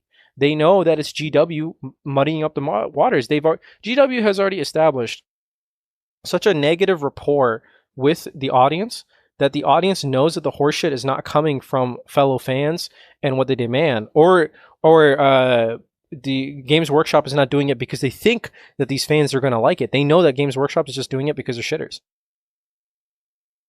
And this is the shitter move. You're not even doing it in a very respectful way. You're not easing into it. You're not building a lore about it. That's what really gets me tight, right? You're just kind of throwing it in like it's a token thing, right? Mm-hmm. You're not giving it's a dub, yeah, you're not giving it the respect that it deserves. You're not. Yeah, and we know how little effort it would take to respect the idea of doing the idea right. Because again, like if it's done right, it's never a problem. And it's pretty easy to do. It's an avoidable mistake. Yeah, I mean, this is clearly not a mistake in the technical sense that we messed up. It's so intentional. Take a look at the introduction of something like the Salamanders, or take a look at the introduction of someone like Lando from Star Wars. It's treated with more respect than just like, oh yeah, by the way, this historically like male-only, genetically deterministic faction group has a woman now, and you have to deal with it. Yeah. What the fuck? Like, dude, you're not even... Technically speaking, the Salamanders are not actually, like, ethnically black. It's that their location makes them such. Sure. Again, like, that's sort of a cool way to do them, because that means, like, yeah, they're technically black, and there are, like, ethnically black Salamanders, but it takes the inverse, where the skin color is the unifying thing, and they're still diverse. The craziest part is that we're talking about an IP like Warhammer. In my opinion, Warhammer is the one IP in which you do not want your guy, your person, your group to be in. It's a hellish environment. Exactly. It's shit. It's violent. It's so morally decrepit. Why the fuck would you want, like really, like it's like, what? Okay. Yeah. What are you gonna do? What are you gonna do? Right? You're gonna be like, oh, we have a new like rogue trader, and she's like, like you can't even introduce her and respect the grimdark aspect of your media. Like you can't say like, oh, she's a slave trader or some crazy shit, right? No, you can't do that. You have to say like, she's a liberator of the colonies of the Empire, which is fine if you say there's a rebel faction. But if it's just this one person that randomly does it because you want to have like, a Mary Sue character, bruh. Mhm. Come on, bro. Like, Here's the thing. respect your There's a IP. lot of I think there's a lot of very morally good characters that are technically criminals of the Imperium because what they're doing is they're like, of all things, like trading in like illegal weapons and things like that, and food and like water. It's like, huh? Yeah. That's kind of a cool like way to tackle how morally gray the setting is and things like that. It's a very fascinating environment to be able to do even do a Mary Sue. I'll be honest, like Verbute Gilliman is kind of he's a Gary Stew. He's just the goodest boy. Here, you know what? And I just thought of a not to interrupt. I just thought not of a to say the goodest boy. That's not actually true. He's got some. I just thought of an amazing way of having inclusion in your series, right? One of the most, and I've used this when discussing sci-fi and alternative realities. I actually like the only thing I can point to when it comes to lost colonies of humanity is a lost colonies of Warhammer because they address it such a very good way where it's like you have a warp space collapse, the highway's gone, and now you have random isolated colonies that just have no way to contact to the rest of the world, right? Or They the rest of, isolate and they become very uniquely their own. or they collapse or whatever. I love that shit, Yeah. right? That's great. Mhm. Here's an idea. How about the fact that there's a freeway in the warp that has now come back. Great. Now you can fucking like the warp is ass, but there's like a certain pathway you can traverse it. Great. Okay. Now you can go off and talk about different IPs. Here's an idea. What if you had an entire planet, right, that is just led by women and they're resisting the inclusion of the empire? That's fucking great. I would love to have that. Probably exists. Yeah, why not? Look. That's well within the lore. Why not do that? It'd be great because the Imperium, in my opinion, is a bad, like moralistically, the Imperium shit, right? So I'm immediately going to sympathize with a rebel group that does not want to be reinstated with the Imperium because I mean, come on, bro. Like there's so many ways that they could have took it. Yeah. I think the number one argument against like Warhammer in the lore does not have a diverse people in the Imperium of Man. I always say, dude, are you even looking at the Primarchs? Are you? Now you could make the argument like, well, I don't want my race to be represented by a bad guy because let's be honest, like some of the a lot of the Primarchs, some of them are like different races, and some of them are what am I saying? Some of them are one race, some of them are meant to be like indicative of another race. And let's be honest, like some of them are straight up evil. Like Horus is a bad guy. Uh Rogel Dorn is a white guy and he's a good guy. Yeah, I would say, maybe there's an indication there. Chikatai Khan, interpret him as you will. There's a lot of clearly, even by the names, you can tell like there are very clearly meant to be what is it, like racial allegories to each Primarch. And we can go back to the inclusivity thing in terms of females or not. A lot of the things I notice is complaining about like, well, why is this race of this individual represented as evil? And a lot of it has to do with like determinism of their fate and how they interpret like what can I do about the future being terrible. But the secondary one is like, well, why are there no women? My answer to that is always, first of all, you're not looking hard enough because while she is not a Primarch, she's a living saint. Saint Celestine is awesome and one of my favorite characters in all of anything. Saint Celestine is so cool. Celestine, I don't know what her name is. I think it's Celestine. Like, but yeah, she's an amazing, very fascinating character, and I wish there was more stuff about her. Again, they could have a whole spin-off story with her. You could flesh her out some more. Why not? There's so many ways that they can appeal to a newer audience. Yeah, and it's just a matter of money. They don't have time to like make stuff for the niche approval, which is why they add stuff to the most recognized thing. No, forget the niche. Forget the niche. You could have her be a focal point of more shit, which will appeal to the broader mass. There's just not enough people that are fans of Saint Celestine. There I just aren't. oh, dude. And normies weirdly somehow Mister. I don't know how. Like new people to the genre are always like, oh, custodians, and I'm like, but you know who's also adjacent to the Emperor are the living saints and stuff like that. And Saint Celestine is probably my favorite. I always try to point people out. No, Uh, it just tells you. I mean, look, it's people in like the outer rim it that really is. are kind of like justifying it, and there's people even within the inner rim, but because they can't deviate their personal bias Yeah, towards like outside of the IP politics, they kind of yeah. have to side with it. It's like, okay, well, like, but this is what I believe, and I understand that they're being philosophically consistent. You Um, know, another thing, you've kind of made me realize something here, and I should probably talk about because I made a note of it. But when you're done making this point, let's talk about Slanesh a little bit and the identity that has in 40K. Sure. One thing I will say to finish up this point, you kind of are making a very strange argument, and I'm talking about Games Workshop, right?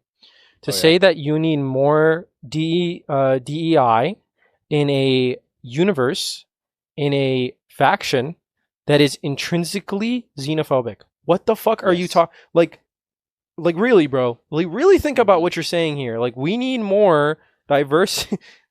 And you could say, I "Oh, but they're xenophobic to people that are not human." Okay, sure, but at the same time, that sort of well fascist. look at the content of the character of what the allegory is that for what they're not human. Look at the Tau.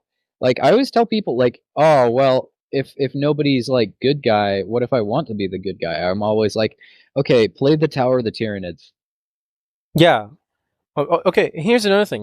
Right, real quick before you talk about Slanesh, because we're talking about Xenos as well, which Yeah. I need a warning. This is completely heretical. Uh-oh. Here, no, like just talking about Xenos in general. But here's the thing. Here's the thing that's very interesting to me. I had the point. I'm blanking. Hold on. This is a TikTok brain, dude. It's a TikTok We're brain. good. I'll get up the report to the chapter. Okay, yeah. I'm already seeing him. What did he call it? The fucking exterminatus coming through the sky right now. Uh, yeah. Damn, exterminatus over what? What did you do? That one statement, buddy. Okay, wait. No, damn it. What the fuck? Imperium moment. My bad. No. Yeah. Okay, let's take a separate IP. Wolfenstein. Wolfenstein. The new Wolfenstein. I actually liked the series. It wasn't that bad. Guess what? New Wolfenstein has DEI.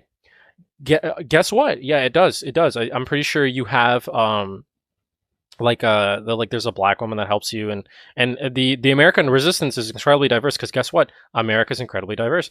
Here's the thing: there's nothing wrong with that. The whole point of the diversity in Wolfenstein is to contrast against the fascist nature of Nazi America. So That yes. what am I gonna do and say? Hey, there's not enough DEI in this. I need more black people in the fucking Nazi camp. That's what you're saying when you're saying we need more DEI in the fucking human faction. Now you could say, Yeah. well, if you're not going to have DEI in the Imperium of Man, where the hell else are you going to have it? Here's a great idea, an amazing idea. Ready? There are factions that are not within the Imperium of Man that you can have DEI with. Lost colonies for one. Rogue traders that are human but not necessarily. Yes. Like, come on, bro. Get creative. You don't have to Rogue shoehorn this traders shit. are some of the best opportunity for like doing whatever you want in terms of inclusivity because they are literally the most valuable. Hive Cities too. Look at Cities, Darktide. Look how popular Darktide was, bro. Who's bitching about the DEI in Darktide? Who's literally, bro? Come now, if on. I hear even one person say that the Ogren are allegorical for black people, no. I think that's just you, buddy. I think that's just you, buddy. All right, that's kind of crazy. Wow, No. bro. Yeah, no, like who's complaining? I'm amazed. Yeah, they did a good job with Darktide in terms of. They even had black people in Darktide, bro. Yeah. Who batted an eye? Who bitched? They got a little bit of everybody. Yeah. And that's the cool thing, right? Because, like, actually, frankly speaking, like, every time I've read anything in 40K, like, reading it, they don't really indicate a lot of people's ethnicity.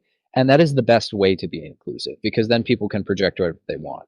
Like, there's a lot of books out there where they don't describe the MC's appearance, and you don't realize it until you've gotten through like your third read of the book. It's like, oh, I've been imagining this person however I want. Hmm. But they do it inversely just as well in visual depictions, like the cinematics for games and things like that. When they show humans or anything like that in trailers and stuff like that, they've got loads of like different cultural representations. Like there's oh man, I think actually the cinematics from Space Marine 2, it looks like I haven't paid attention, but when I was looking, I was like, "Oh, interesting. This guy seems like he might be Korean or something." And then this guy is clearly like Austro-Hungarian looking to me. And it's not Space Marines. It's like people, completely normal people, which is like actually managing to draw attention from me. I'm like, oh, how did I find myself actually noticing that? And then I automatically concluded, oh, because this is got to be a hive city, and there's so many different like kinds of people that are that have to be there. Homogeneity is a paramount in hive cities, but not in the way you think. It's in what you do, not what you are. Mm-hmm. You just have to be a body to lubricate the gears of the machine. But what's very interesting, and I think this is a more overarching point. When people look at Warhammer, they're not looking at it like a Halo. Okay? Yeah. They're not looking at it like a fucking Gears of War. And the reason why I'm saying that is because I'm gonna be dead fucking honest. The biggest selling points for actually no, Halo's a bad example. Yeah, no, Halo's a good example.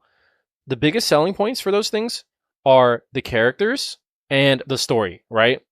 What's the biggest selling point for fucking Warhammer? The goddamn setting.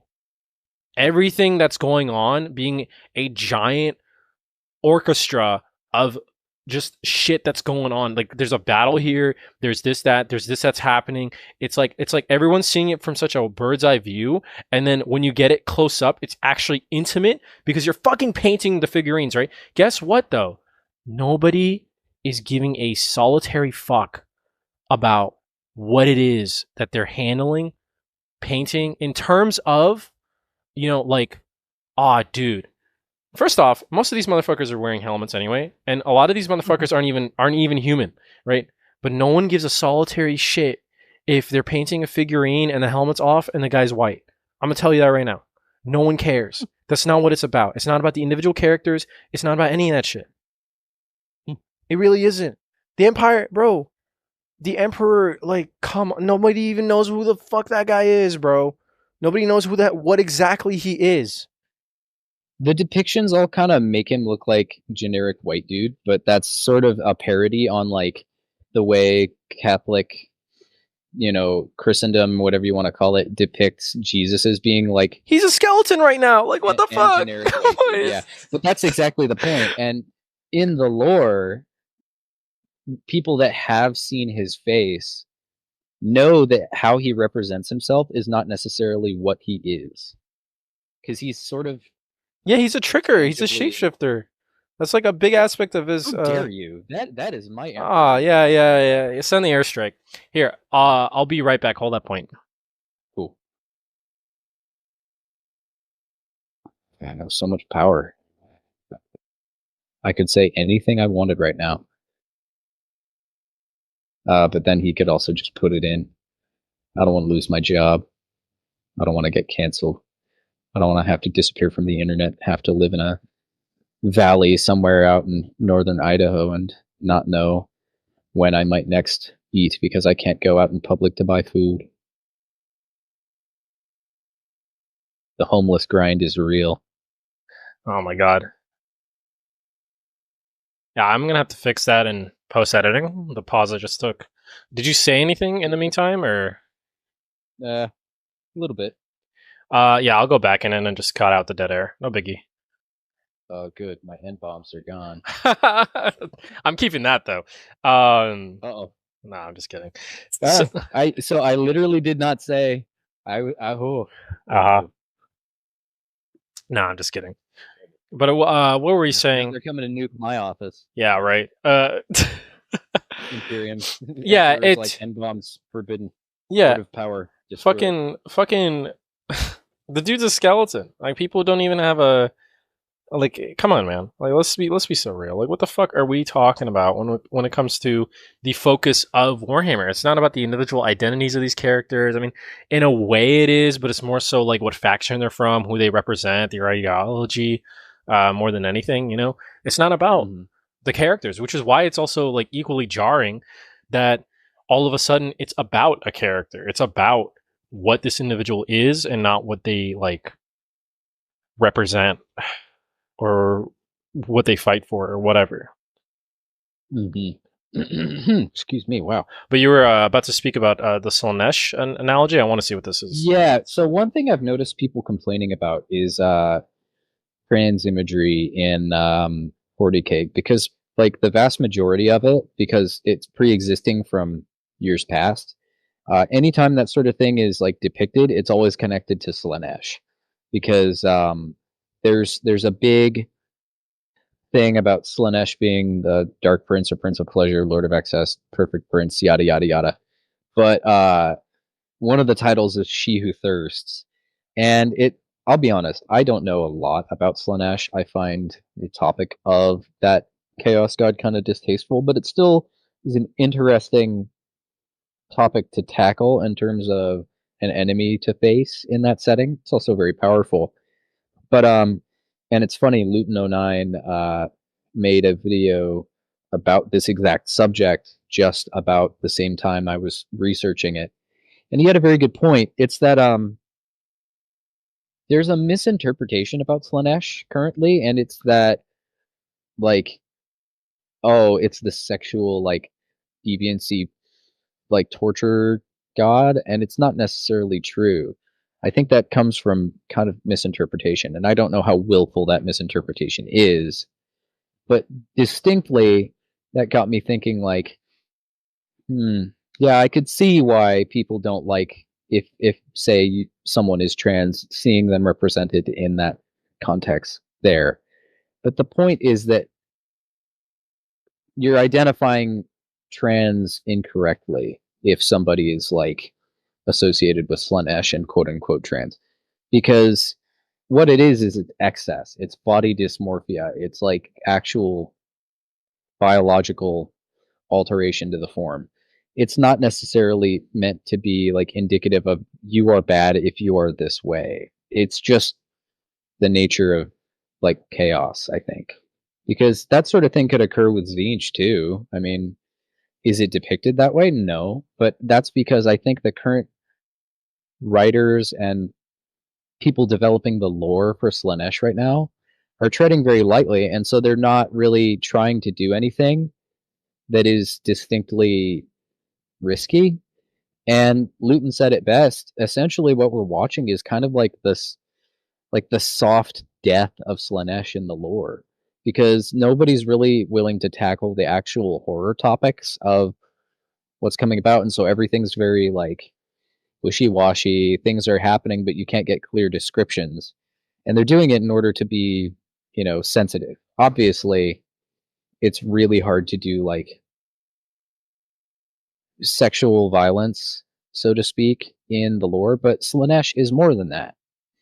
And if you're writing books, it's like, ooh, I don't want to be the guy who wrote this.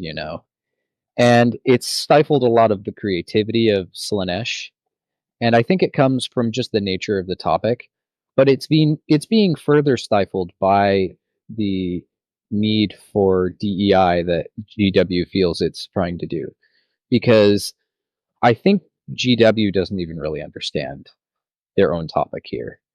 And you made a good point about that sort of thing earlier, is that the owner of the IP does not necessarily understand the IP. I believe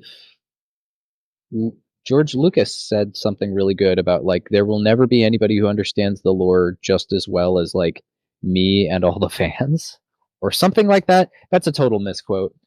Um, but I just think it's a genuine shame because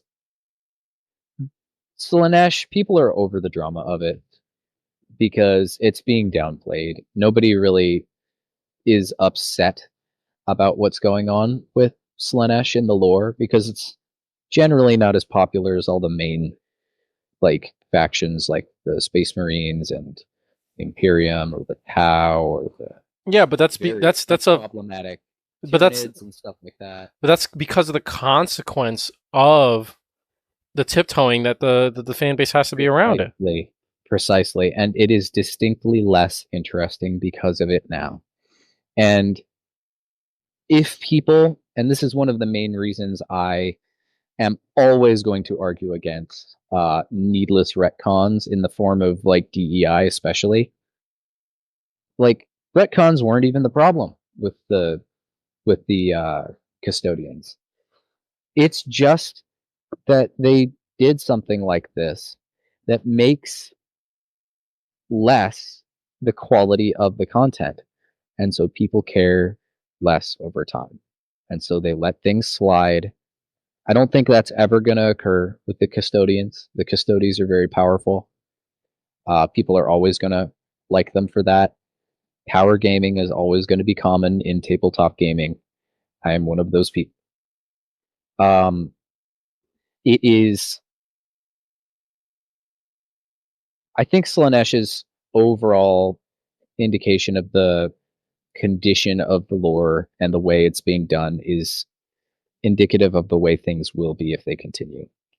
Well, Not for the custodians, but if things continue like this for other factions, like say the Tau get all of a sudden weirdly tiptoed around or something. nah, Like nah. I'll give you the best people example. realize that the I'll give you the best there's example. I'll give you the go best ahead. example. I'm gonna predict to you what's gonna be the next like lamb on the chopping block, right? You had the Sunlesh frontier with the trans issue, right? And then you have the custodies because of power scaling. You will need representation in one of the most powerful groups ever. Whatever, I get it. The next thing, and it's also a question of why it is that they haven't already made an issue, is with the factions of Nurgle, right? The next issue, and I'm going to make a prediction here, right, is you might have Games Workshop say, hey, look, Nurgle, he's cool and all, but we're trying to be, more, we're not trying to be hostile towards all body groups. Do you get what I'm saying? Like, we're not, I'm trying to, Oh, that's a good point. That takes yeah. the idea of the whole like, oh, orcs in D&D are black people. Yeah, we don't want Nurgle Like, because we don't want to offend people of all body types. That's what they're going to say. well, shoot, yeah, of course, all body types, and the first thing you'd think about is obesity. Which is Even the like craziest part. Here's the thing. disease. Here's the thing. In my opinion, I'm going to tell you right now. When I listen to the lore of Nurgle, when I listen to the lore of Slaanesh, right? I'm gonna be honest with you. I did not make the connection towards the transgender groups. I didn't, right? I can kind of get it now that you pointed it out. You know what I mean? Like you're When like you look at the like imagery of yeah. Like when you make that connection for an audience, you're kind of forcing them to associate stereotypes with it. Like with the orcs thing, you know what I mean? It's like I didn't think of it as orcs, but now you're making me try and connect the dots. You know what I mean? Like it's kind of annoying. But here's the thing: when I looked at the chaos gods, I always considered them to be like arbiters of evil, right? I always associate them with seven deadly sins. I considered Nurgle to be an issue of rot, decay, and to a degree with his character design and everything else, gluttony, right? I considered Slaanesh to be and this guy in the comment section of the Slaanesh video made a really good point. There's the sexual aspect of it. There's a temptation, but the biggest point is a temptation aspect, a temptation towards the carnal desires of lust, the carnal desires of anything, really. Just it's all that matters is pleasure. Now, I'm going to tell you right now, the biggest reason, in my opinion, this is just full conjecture. The individuals that have an issue with Slaanesh are kind of masking their contention behind the guise of the trans issue. Maybe there's people who genuinely have that issue.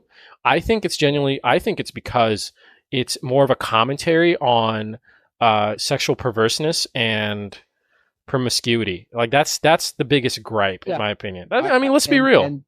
And let's look at the way that the average like view of that is in secular culture now, so to speak. Well, I say secular culture, that reveals a little bit much about my yeah, your bias, right? Yeah. But like I'll try and be as objective as possible. Like look at and I hate to say it, but like liberal culture, it very much likes to normalize like sexual liberation. I won't say that in a Well, no, denigrating way, that's an objective but assessment. like you have reproductive rights, you have, freedom of the sexes to interact with who you choose. Um, we're not going out and hanging gay people or anything crazy like that. Like that's objectively a good thing. But there is still an objective like swing too far because again, the way people identify is on a spectrum. The way you are, that's up for debate depending on who you talk to. I don't like those conversations 100% of the time because it feels unnecessary and You know what? You know what it is. You know what it is. It's like Mhm. a you can't remove the situation you're talking about with the identity of the individual because Yeah, that aspect of their identity is such a core part. That's why it's such a difficult discussion. yeah, Which is why, in my opinion, it should never happen. It really shouldn't happen, especially when we're talking about third-party properties such as fucking tabletop games. You know what I mean? Like video games. Like, come on, yeah. bro. hmm No, you nailed it. That's exactly right, and I feel the same way. Um, if it were a conversation I were to have like willingly and set up time to like actually think about it, I'd be probably interested in it because I like, having debates and getting to know what people think, even if I disagree. I like talking to people or just listening for long periods of time or while somebody rambles. It's just something that's good to do. But when it comes to a game, it's like, okay, first of all, I don't want to use this as an establishing rule for the example. It's a game. There's no scenario where we can apply perfectly allegorically the things across from this to something else. And it's because it's not founded in reality. Now, The Lord of the Rings, for example, I think is a very good commentary on the nature of the human condition and the nature of, I guess you could say, sin, how one bears with them to the end of their life, the weight of a difficult burden like the ring, which is meant to be allegorical for sin. Um, 40K doesn't even do that. It's just everything is bad.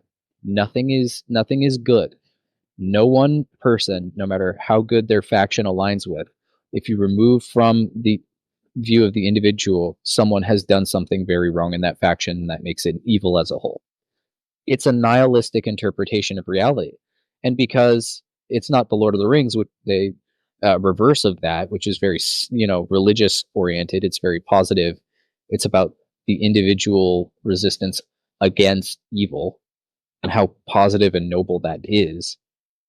Uh, there's total opposites in what is indicative of what I think to be relevant social commentary. I love 40K. It is not relevant for social commentary on large scale when it comes to like diversity, equity, and inclusions. That's not the point. It is about, say, the conditions of human existence in a world where no God is good and everything is bad.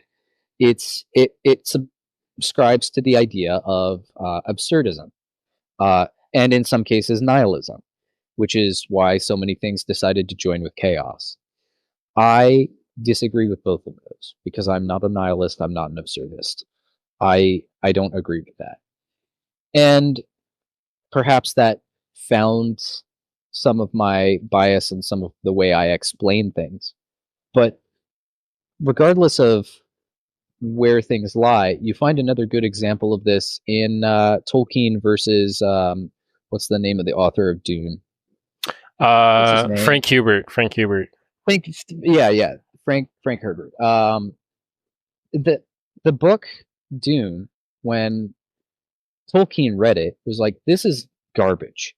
And I don't think that's fair because, frankly, the two come from different perspectives of, uh, like, the world as a whole. Dune is founded on the idea that religion and organization of religion is built to suppress and control. I do have some agreement with that. I will say. But the idea is the reason Tolkien disagreed with it is because he was a very Christian person and believed that religion, specifically Judeo-Christian religion, was very good. Now, obviously, Frank Herbert used some more Eastern and more Muslim-inspired, I guess you could say, Islamic imagery, which, I mean, I'm surprised it was made today because that's a very sensitive topic as well. Yeah, I don't know how the hell they're going to do the next movie. Like, what are they going to call it? The Jihad? I really, You know what I'm saying? Like, yeah, that's a good point. But the whole idea that I'm trying to get at is like the feeling I have between Frank Herbert's Dune in the mind of Tolkien is the way I feel towards people's nihilistic arguments about like why Warhammer needs to indicate some amount of like your moral compass. That's not the point. You've misunderstood it. 40K is not a good place. We've already talked about that ad nauseum. But the point is that it's a nihilistic world. And unless you are also a nihilist, which frankly, wow, loser. Dude, nihilism is the biggest, most loser interpretation of how reality exists. And oh, but dude, I'm a productive nihilist. Like, all right, dude. that okay, so you're not a nihilist. That's You don't understand, bro. You haven't read enough Nietzsche, bro. Nietzsche, whatever. There's a reason Hitler loved that guy. Yeah. It's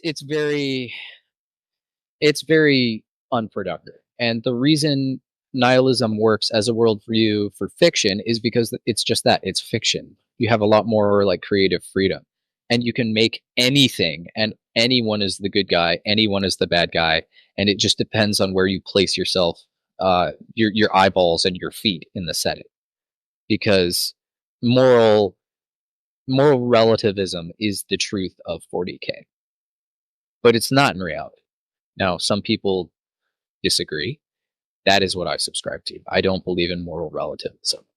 I believe that there are good things and there are bad things, and there are good and bad things that are objective and true no matter where you go. Murder is bad.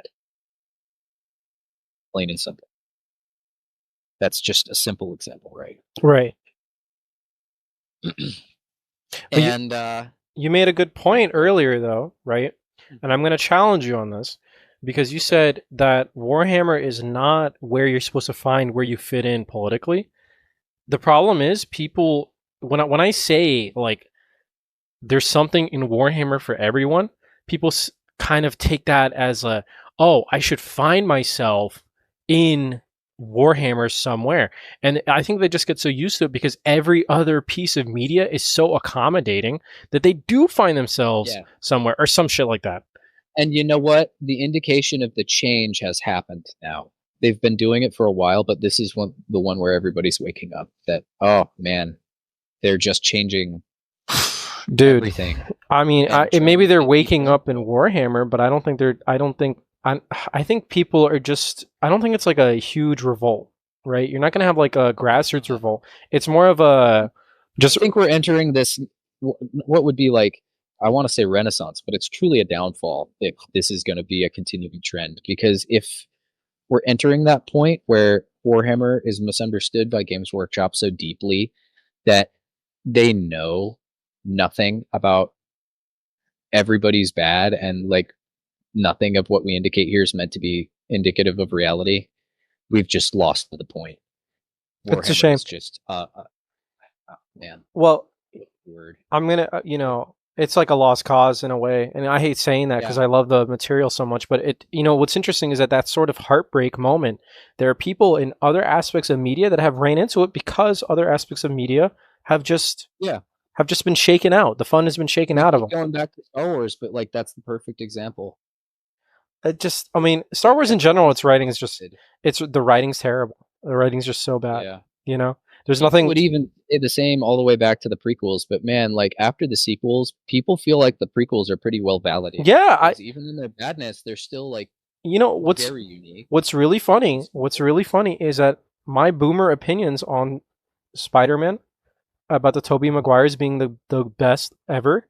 My boomer disagree. Well, holy shit.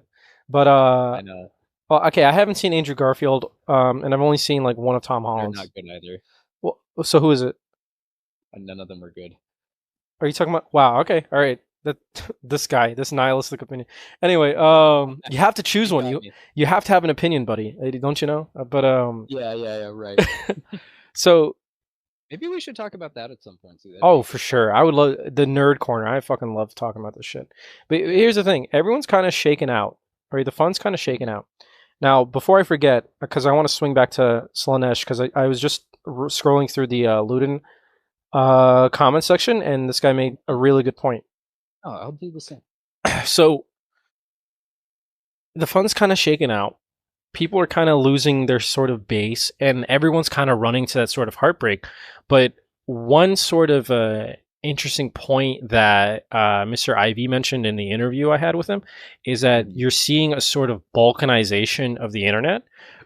And I think because That is an interesting term. I love that term, and I want to do like a whole like sub study of this.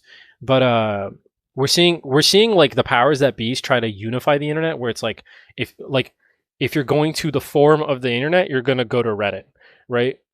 Or if you're gonna go and watch a video on the internet, you're gonna go to YouTube. Like they're designated areas versus back in the early 2000s where you could just really go anywhere for a lot of shit, right? Right. Or it has to be synchronized somewhat. It's like you can't even like some forums, dude. You have to like sync a Google accounts or some shit. Like what the fuck, you know? But Irritating, yeah. like Homogenizing like it. or it's like Stack Overflow, and you have like a whole bunch of people that are like all assholes to each other because they're all on the same island, and it's like most of these people should just go to different islands, you know. Right. That's a whole discussion, but you're seeing a balkanization, and what's interesting, right? What's interesting is that this is the only IP that I can confidently say that, like, here's an analogy, right? AAA studios are dropping the ball in gaming. Everybody knows that, right? Whether it's EA, whether it's this, whether it's, I mean, Call of Duty, you name it. So who's really making a bag? Indie games. Holy shit. Are you kidding me?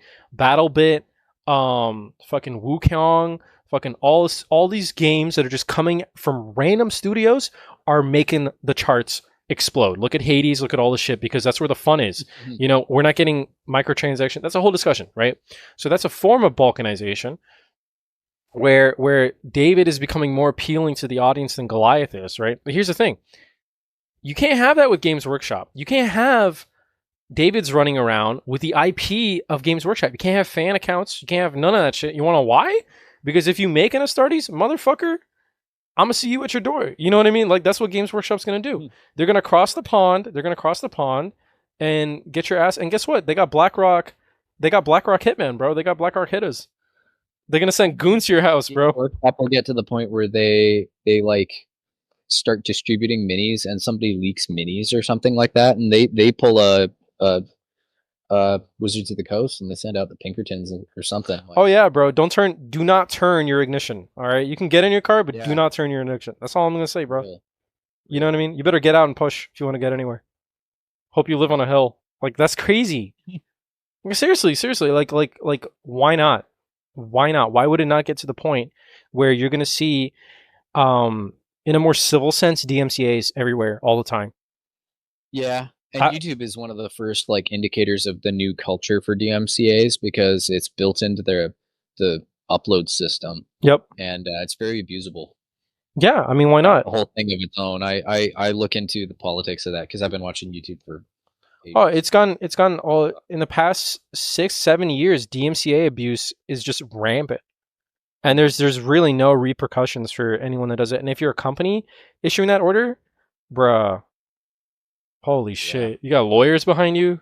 They've actually read the fucking clause of the MCA. You're gone, bro. yeah, freaky. And the appeal process is horrible. So it's like, okay, where's like we already know Warhammer's going off a cliff. I'm honestly going to open up shorts and short the shit out of this company because fuck it, like why not? You know, but like I because it's So like here's this may sound funny. Totally off topic. Yeah, it's actually finish your point. oh, they might pull a CD Project Red when fucking Cyberpunk came out and their stock went to like their stock dropped like 25% in a month or some shit because of how buggy that game was. What are you I'm not saying though? surprised.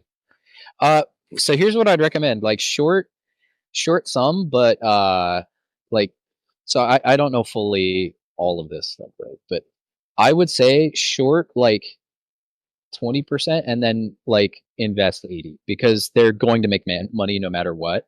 I can tell you that the same time that they basically said, hey, we're doing the custodians as female. They also were like, we're going to raise the price on minis, and that's probably Yeah. lost them money like a handful of times. Yeah, people are really pissed off about the fact that their escape from reality is reflecting inflation. It's insane.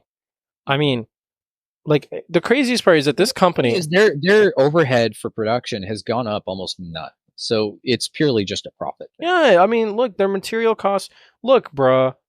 Okay, bruh. Let's be real, bruh. I saw this guy do a fucking He was painting a tank. You still can't 3D print anything yourself with models. Facts, facts. And good luck hosting them, buddy. Good luck hosting them. Yeah. Once they get enough teeth, once the Vanguard lawyers move in, bro, the BlackRock lawyers move into the workshop office, right? They're lawyers on retainer, bro. Your hosted 3D prints files gone. They're off the site, bro. And they don't even have to do it a legal way. They don't have to. They'll just go to that website and be like, "Get to jail. Do not pass go." They'll go directly to like what is it called, Makerspace or whatever, and be like, hey, look, like that's infringing our IP. You're hosting it, so either you take that shit down or we'll sue you. I mean, why not? Why fucking not? And the thing is, they don't have to win. They just have to make it painful enough. Like that's the saddest part. Yeah. I really wish that like being arrested, that if you were sued, you could be provided a state lawyer at minimum that you didn't have to pay for. Well, the problem is civil suits can just that's almost necessary. Yeah, the problem is civil suits are getting so insane. And the worst, I mean, I'm looking look, I'm looking at, by the way, none of this is financial advice, obviously, right? But look, dude, these guys are pulling in like, hold on, I saw it earlier. Fucking year-to-date revenue is like $525 million, bro. On books, on sales, and that's up 11% since 2023. That's nuts. They've made more money since COVID than anything else. Like, yeah, they lost a little bit of revenue, but they're still stacking bread. Wow. But here's the thing, right? We can like I was saying, I'm gonna short it. I'm really joking. And the reason why I'm joking is because I know that they have a dedicated enough audience to just fucking cash flow it, bro. They don't give a fuck. Like I want to say that, oh, the audience is going to finally take a stand and boycott it. No, bro. Like, you're telling me that the audience that pays from like, they'll just move from one group of the media consumption to the other. Because again, the thing about them having so many facets of consumable media is, oh, I don't really like the books anymore, but I guess I'll just keep playing the game. Maybe the war game. Maybe, but that's kind of how it ends up going. Well, I think what most people do is they're gonna watch a Luton video or they're gonna watch a fucking YouTuber talk about it, and then just like, whatever, and then buy a new one, buy a new figurine to paint. I mean, don't get me wrong, that's their hobby. That's what they want to do, right? For sure. Like, if you have every right not to give a shit. Smallest consumers of the like market in terms of the media are actually the book buyers and readers. Because I swear, I have so many people that play the game. I know one person has like read the books, and he's read like, he reads so much. They go hard in the paint, yeah, for real. But the thing is, Warhammer fans in general go hard in the paint, and a lot of these games that they're coming out with, Total War, Darktide, Space Hulk, they're reaching a wider audience. The video game environment is definitely something they're expanding. Which, let me put it this way. If I'm an investor in Games Workshop, my heart is breaking. You want to know why? You have a cash cow.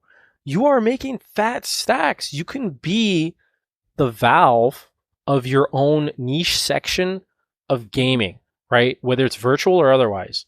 And you want to go throw the bag away by spitting in your audience for no fucking reason. Mm-hmm. That's the real sad part. And the thing is, I want to say they didn't give a shit until BlackRock, but they really didn't give a shit until BlackRock. Well, let's be real, bro. You didn't give a fuck, and that's what makes it more disingenuous, right? Like if they announce a new segment, and I don't know, whatever, and it's like a faction of Space Marines, and like they're just black dudes, right? Back of my mind, like they're Salamanders 2.0, whatever. Black of my mind, back of my mind. I'm gonna be dead honest with you.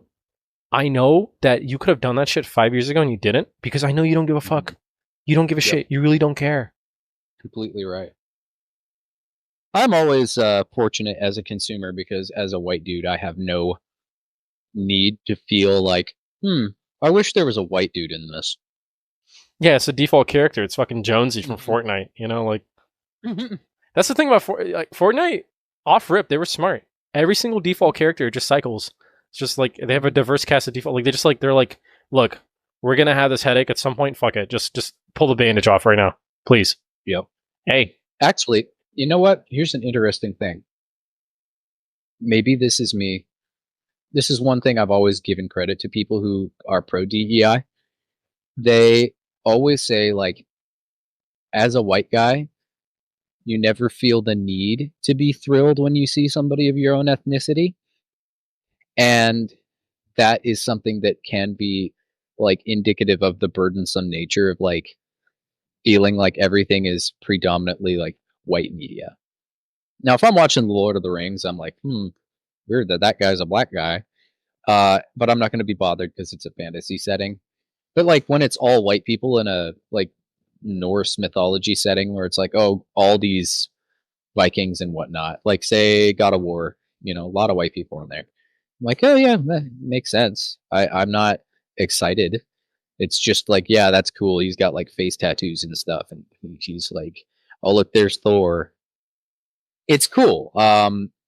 Now thinking about it critically, I mean, the main character is Greek, but again, I don't notice that. It's just he's there. I know the character, I know his background. It's not a pro necessarily that in my mind that he's Greek, but somebody who is Greek who sees so little like media because media is really dominated by Western culture. Um, they're going to be like, "Oh man, I love that the old games talked about Greek culture, and now we've got a Greek guy interacting with XYZ or something like that." Yeah, But the thing is, coming from my perspective, and I'm not just saying this is my opinion and it's everyone's opinion. I'm just saying it's everyone's opinion, right? Like I'm taking my bias away. I genuinely believe that nobody gives a fuck, right? And the reason why, I'll point to one example, right? Mm-hmm. Anime. You have so many motherfuckers watch anime, and a lot of these shows are all just anime characters. They're all the same color palette. And guess what? Nobody gives a shit. Nobody cares. That's an interesting point because looking at anime characters, I know a lot of them are clearly meant to be some sort of ethnicity, but I never know what, unless they're like distinctly brown, because they're all speaking Japanese. They're all, most of the time they're on purpose supposed to be Japanese. Let's be real, right? Maybe they have like more Western features. Who cares, right? The thing is, the craziest part Samurai is that Champloo is the only one I can think of. Well, or One Piece. People say Usopp might be, and the thing is, people are mad about One Piece because they made Usopp lighter. I'm on their side. They made Nico Robin lighter. I'm on their side. I agree with them. That is kind of they did. It's kind of fucked up. Yes, it's kind of fucked up in my opinion. Okay, but wait. Yeah. Okay. Yeah, it's I've kind of. only ever seen her from the. Yeah. No. Like before the times. This is dangerous. It's on my Google Images now. Bruh. Before the time skip, she was a lot more brown. That's all I'm gonna say, right? I don't see it out of the. Oh no, you're right. Yeah, bro. Yeah. Weird. Yeah, and Usopp's the same way, and it's sad because it's like you had an original cast that was diverse, and you're kind of like moving away from that for no reason. Dude, how did I never notice that? I know. Well, I know why I never noticed it. I don't watch it, but yeah. It's crazy. What you mean, though. It's crazy. It's so stunningly. But here's the thing. There's so many people out there, diverse, right? You have a lot of Latin Americans that watch Dragon Ball Z. Yep. What, bro? They don't give a fuck. You got a dude who's obviously like not Japanese, whatever, fighting some purple guy in space. You think You think like, bro, be for The real. Namekians are not in any way human. Oh, okay. You activated my trap card, right? Oh yeah. I'm really glad, however, that I have representation in Dragon Ball with the Namekians. You know, I know, like, there's somebody out. There's somebody, yeah, I know, but somebody's out there gonna say that. Someone out there is gonna be like, "Look, Piccolo's you can't have Piccolo. Piccolo's too black." It's like, what? There's people out there that, dude, I'm not kidding you. People that are like Knuckles is black, like that actually was a dub though. Actually, never mind. I'm going to take that back. It's a dub. That's I did funny. think it was weird, but like him being cast, like Idris Elba being cast for Knuckles, yeah, That's fucking funny. worked. But here's the thing. Here's the thing, right? Nobody like people only care when the topic is brought up, right? It's kind of like Right. it's kind of like if everyone's in a movie theater, right? It's such an American thing too. It is an American thing because other Canadian. cultures they don't give a shit. Even subcultures don't give a shit, right? Like if you like if you had like and I've been there, right, where it's just all, you know, my friends, right, all my black friends were sitting down or watching Dragon Ball Z. Not a single person is like, "Damn, bro, the show's so white." What the fuck are you talking about? You know what I mean? Like, shut up and watch the goddamn show. Or like here's an analogy, right? If everyone's sitting at a movie theater, and you might say, oh well, a movie theater is an expectation of, you know, being quiet, so no one's going to say it out loud. But at the same time, let's say it's a movie theater in the South, which people like to, you know, talk and like laugh and shit, right? No one's watching a fucking Studio Ghibli movie or a fucking, you know, or anything like that, and is going to say out loud, or like right after they leave, they're going to be mad on Twitter. Why wasn't there any, like, if you honestly cannot detach your politics to the media, you're losing out on a lot of the fun. True. Like with Vinland Saga, bruh. I need to watch that still. Oh, it's so good. But it's like it's first century Scandinavia. You know, I'm watching that. I did not expect that shit at all. Again, though, if it's like, oh, there's a black guy, I want a reason. That could be very fascinating. Not because I want a reason because it's unexplained and it's like treating me like I'm dumb. No, it's because, oh, that's fascinating. Yeah, like I wanted, like he's there. I'm not going to question. He's there, and he wouldn't normally be there, right? So I want to know why he's there. Like, there's a character. I think the most exotic character in Vinland Saga is a guy from Byzantium, right? They really don't explain why he's there, but he's kind of like a rogue criminal. You know what I mean? That kind of like could have been hauled all over. Yeah, right. Like you never know, and it's like shit, dude. Like that's so interesting because he doesn't he doesn't traditionally fit within the setting. That's cool. That's interesting. Here's a great example: Onyankopon in Attack on Titan, right? When Onyankopon is introduced to the story, he's the first black person you've seen in 3 seasons, right? A lot of people were like, "Yo, Oyankopon, right?" And I think it's strange because Attack on Titan is a show about xenophobia, but I think they handle his. I'm still only on season 2, so okay. Yeah. Oh shit. Okay. Well, basically, I know that he exists. I've had spoilers enough. He exists, and his origin is well explained, and he actually has a line. Like the show kind of like you have to get to the scene. But basically, like a character asks him, like, "Yo, you know, why are you black?" Like verbatim, right? And he actually makes a very interesting point that is the overall message of the show. That, like, you know, us being different is just an expression of, you know, our creator's creativity. You know what I mean? Like, it's a very wholesome message. Beautiful. It's a wholesome message. It's done so well. I love it, right? And it makes me. It's like that's done with effort. If you just shove a character into a setting, just like, here, guys, enjoy. It's like, dude, this is so lazy.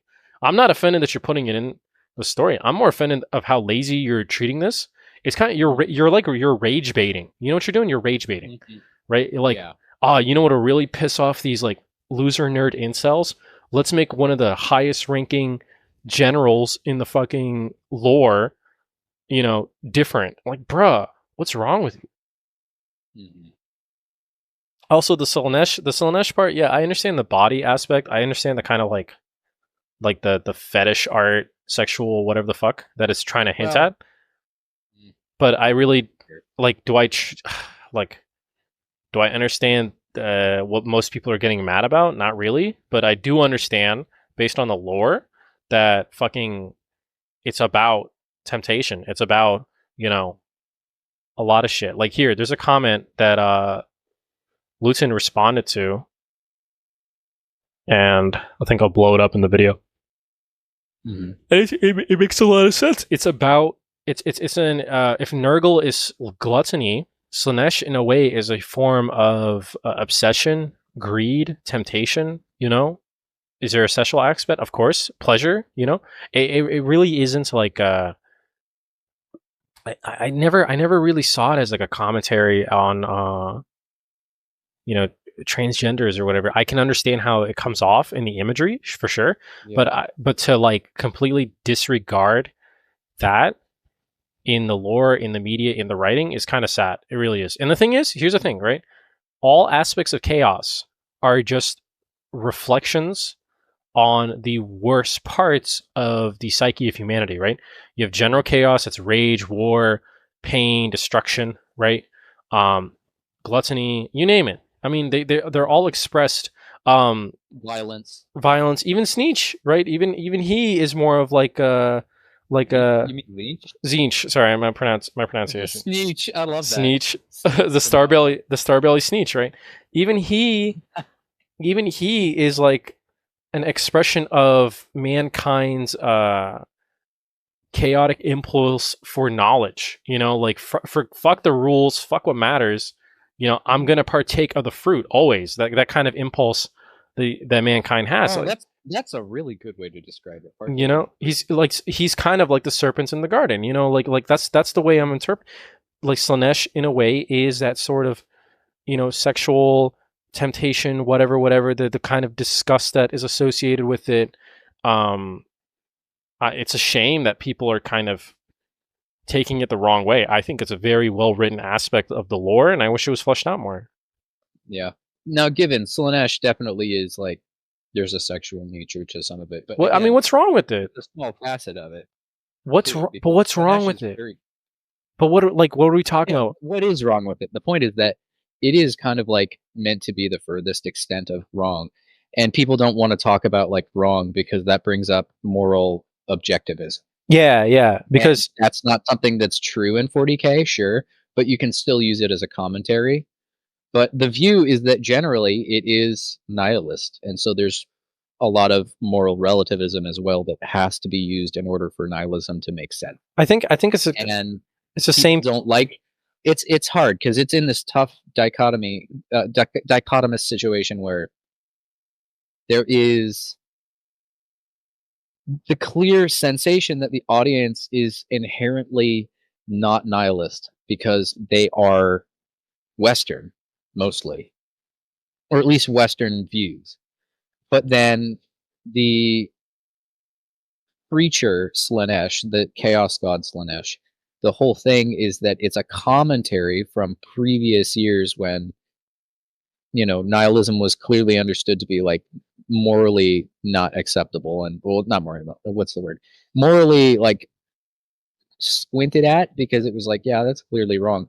But there are more people now who subscribe to moral relativism and nihilism. Yeah, nothing matters, everything is permitted, that kind of shit. Sorry, absurdism is a more accurate take. Yeah, like absurdism, and absurdism fits really well in 40K because it is absurd. And I don't know, it's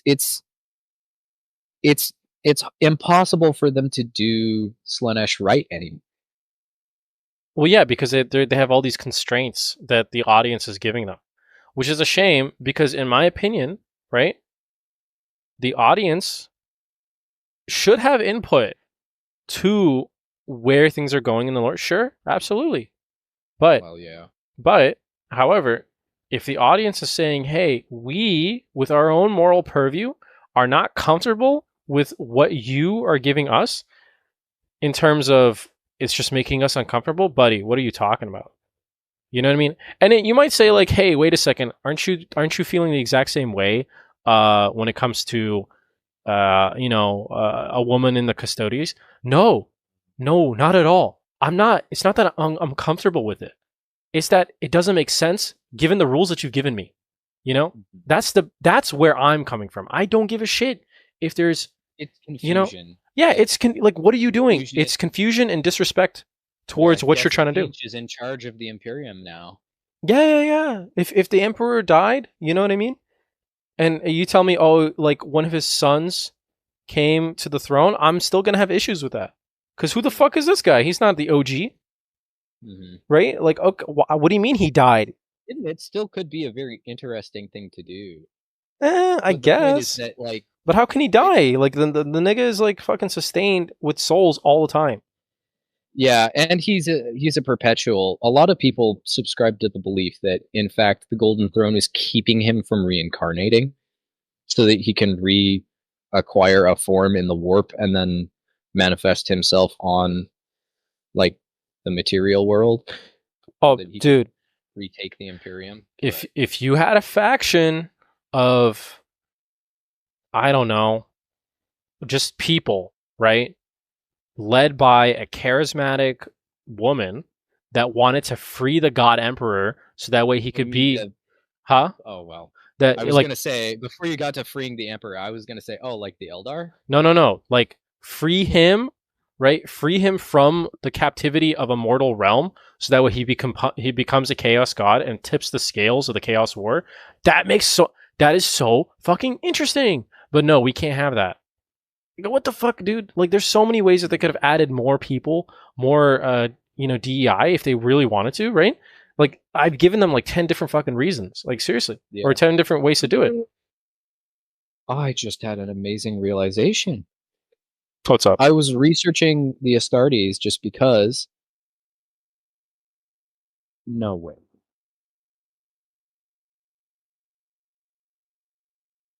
The creator of the Astartes, in terms of the science that cooperated with the Emperor in their engineering after the Thunder Warriors were created, Amara Astarte is a woman. I did not know that. Well, How did I not know that? they could flush her out some more. I mean, really, why not? The thing is, There right? must be something like about her. Belisarius Call, the Great Britain Novel by Guy Haley, Chapter 19, is where they refer to her. That's, I guess.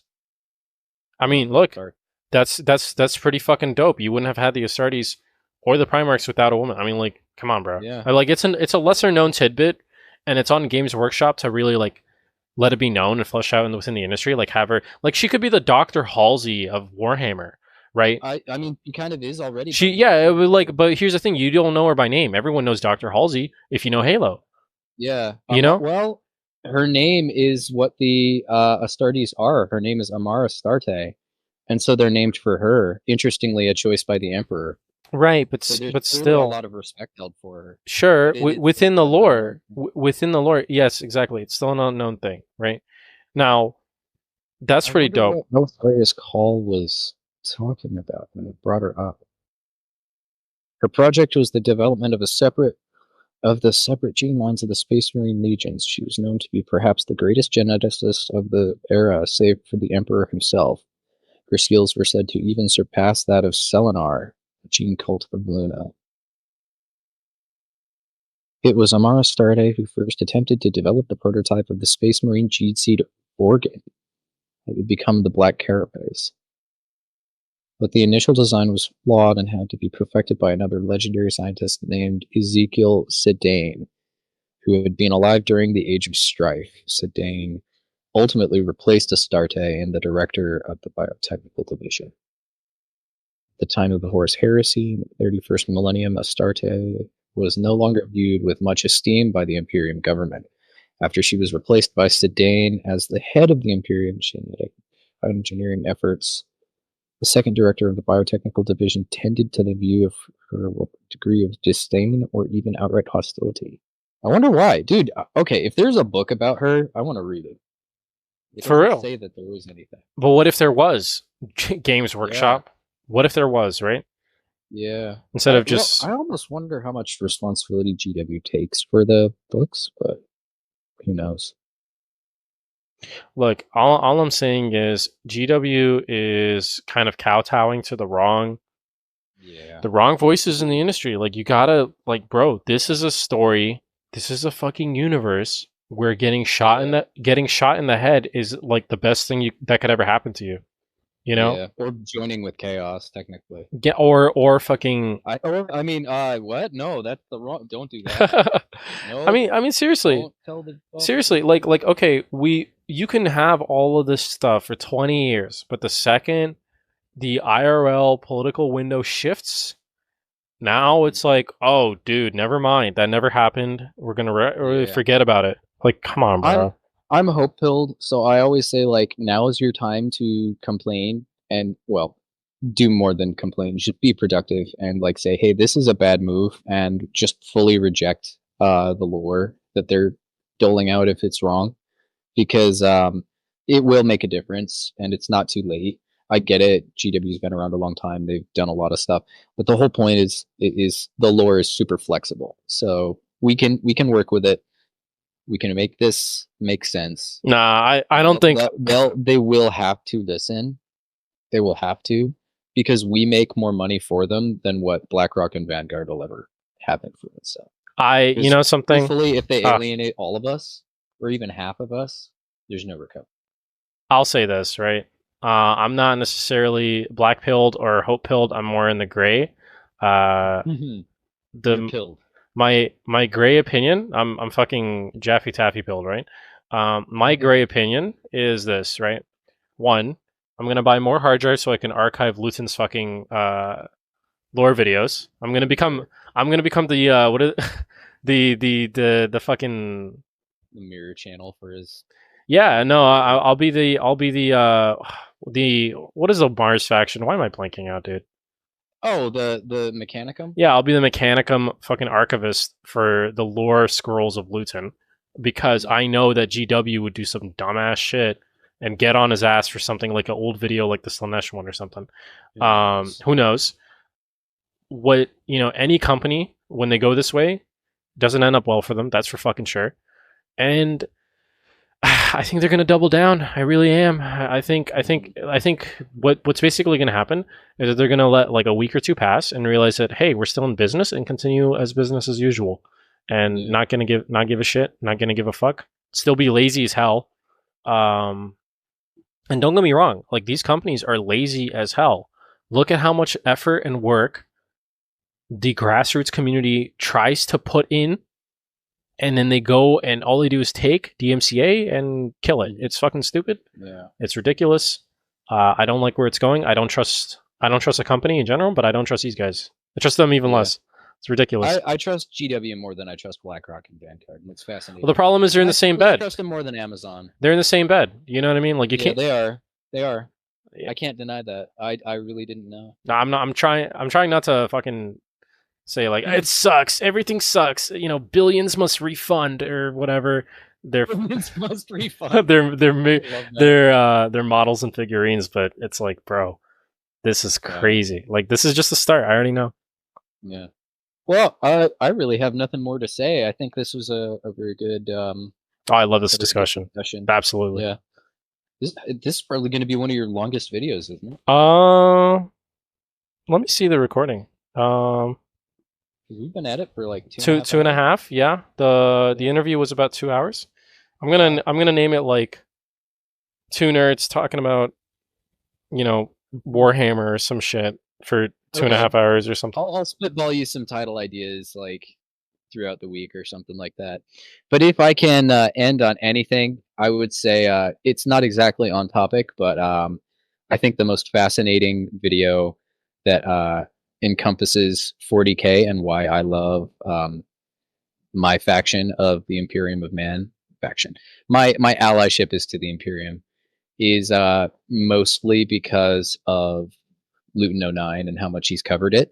But if there's one video I could say is my recent favorite, it's titled "Understanding a God Emperor Dune / Warhammer 40,000 Lore / History." That's a very fascinating video, and it's a really good way to tackle storytelling. And he sums it up so. And I don't know if we ever want to talk again about something like this. I know we mentioned something possibly coming back to. Was it Dune related? I mean, whichever, bud. You know what I mean? I think we were talking about video games in general, the Mhm. market, stuff like that. We mentioned Yeah. Dune before, which is pretty dope, but we'll Mhm. see. And yeah, I no, need I'm to finish reading the Dune books and make it be a God, cool thing to dude. go over. I just, I'm gonna be honest. I'm this much of a casual. I just don't have the time. Fucking lore videos, buddy. I'm telling you. Like, The books are fascinating. I read the first one when the movie came out, and I was like, "Oh shoot, I wanna read this," and it was very good. I read halfway through Dune, and then I realized, "Oh shoot, the second movie covers the second half. I'm gonna stop," and that's how much I liked those movies. Um, I really want it to be the next Star Wars. It's so good. I don't. They're so good. I don't. I want it to be cool and stay cool. Well, I don't mean like in that it gets corrupted Oh more yeah, over no. time, but like I want it to be the next big thing. It's so good. I mean, Oh, it kind of is when they have A-listers like Zendaya and Tom Holland. So there's that aspect. no, it's not Tom Holland. What's his name? He fucking looks like Tom Holland. Like whatever. What It's the hell? Look name? yeah. Well, It's like the no. It's like the it's the French sound. I don't know, dude. It's some guy. Chalamet or whatever. Yeah, Chalamet, whatever, French Canadian, Timothée. some I bullshit. don't know why. I don't know why he goes by Timothy all the time. It's Timothée or whatever because he's French, isn't it? So, I have no Maybe idea. that's a PR thing. Probably it's because I'm gonna I mean sound like a doofus. makes his fucking name even more harder to pronounce and remember. All right, Right, right. sorry, bro. Yeah, I love this stuff. Yeah, no, we should definitely do another chat. Love this fucking chat. Yeah, good stuff. I'm gonna hop up and shower because I'm sweaty and doing nerd stuff. Sweaty. All right, back to the fucking basement. Peace, man. Yes, put me back into the basement like Gollum until you need me next. Yeah. Peace. Precious want to talk about Doom next. Holy shit, bud.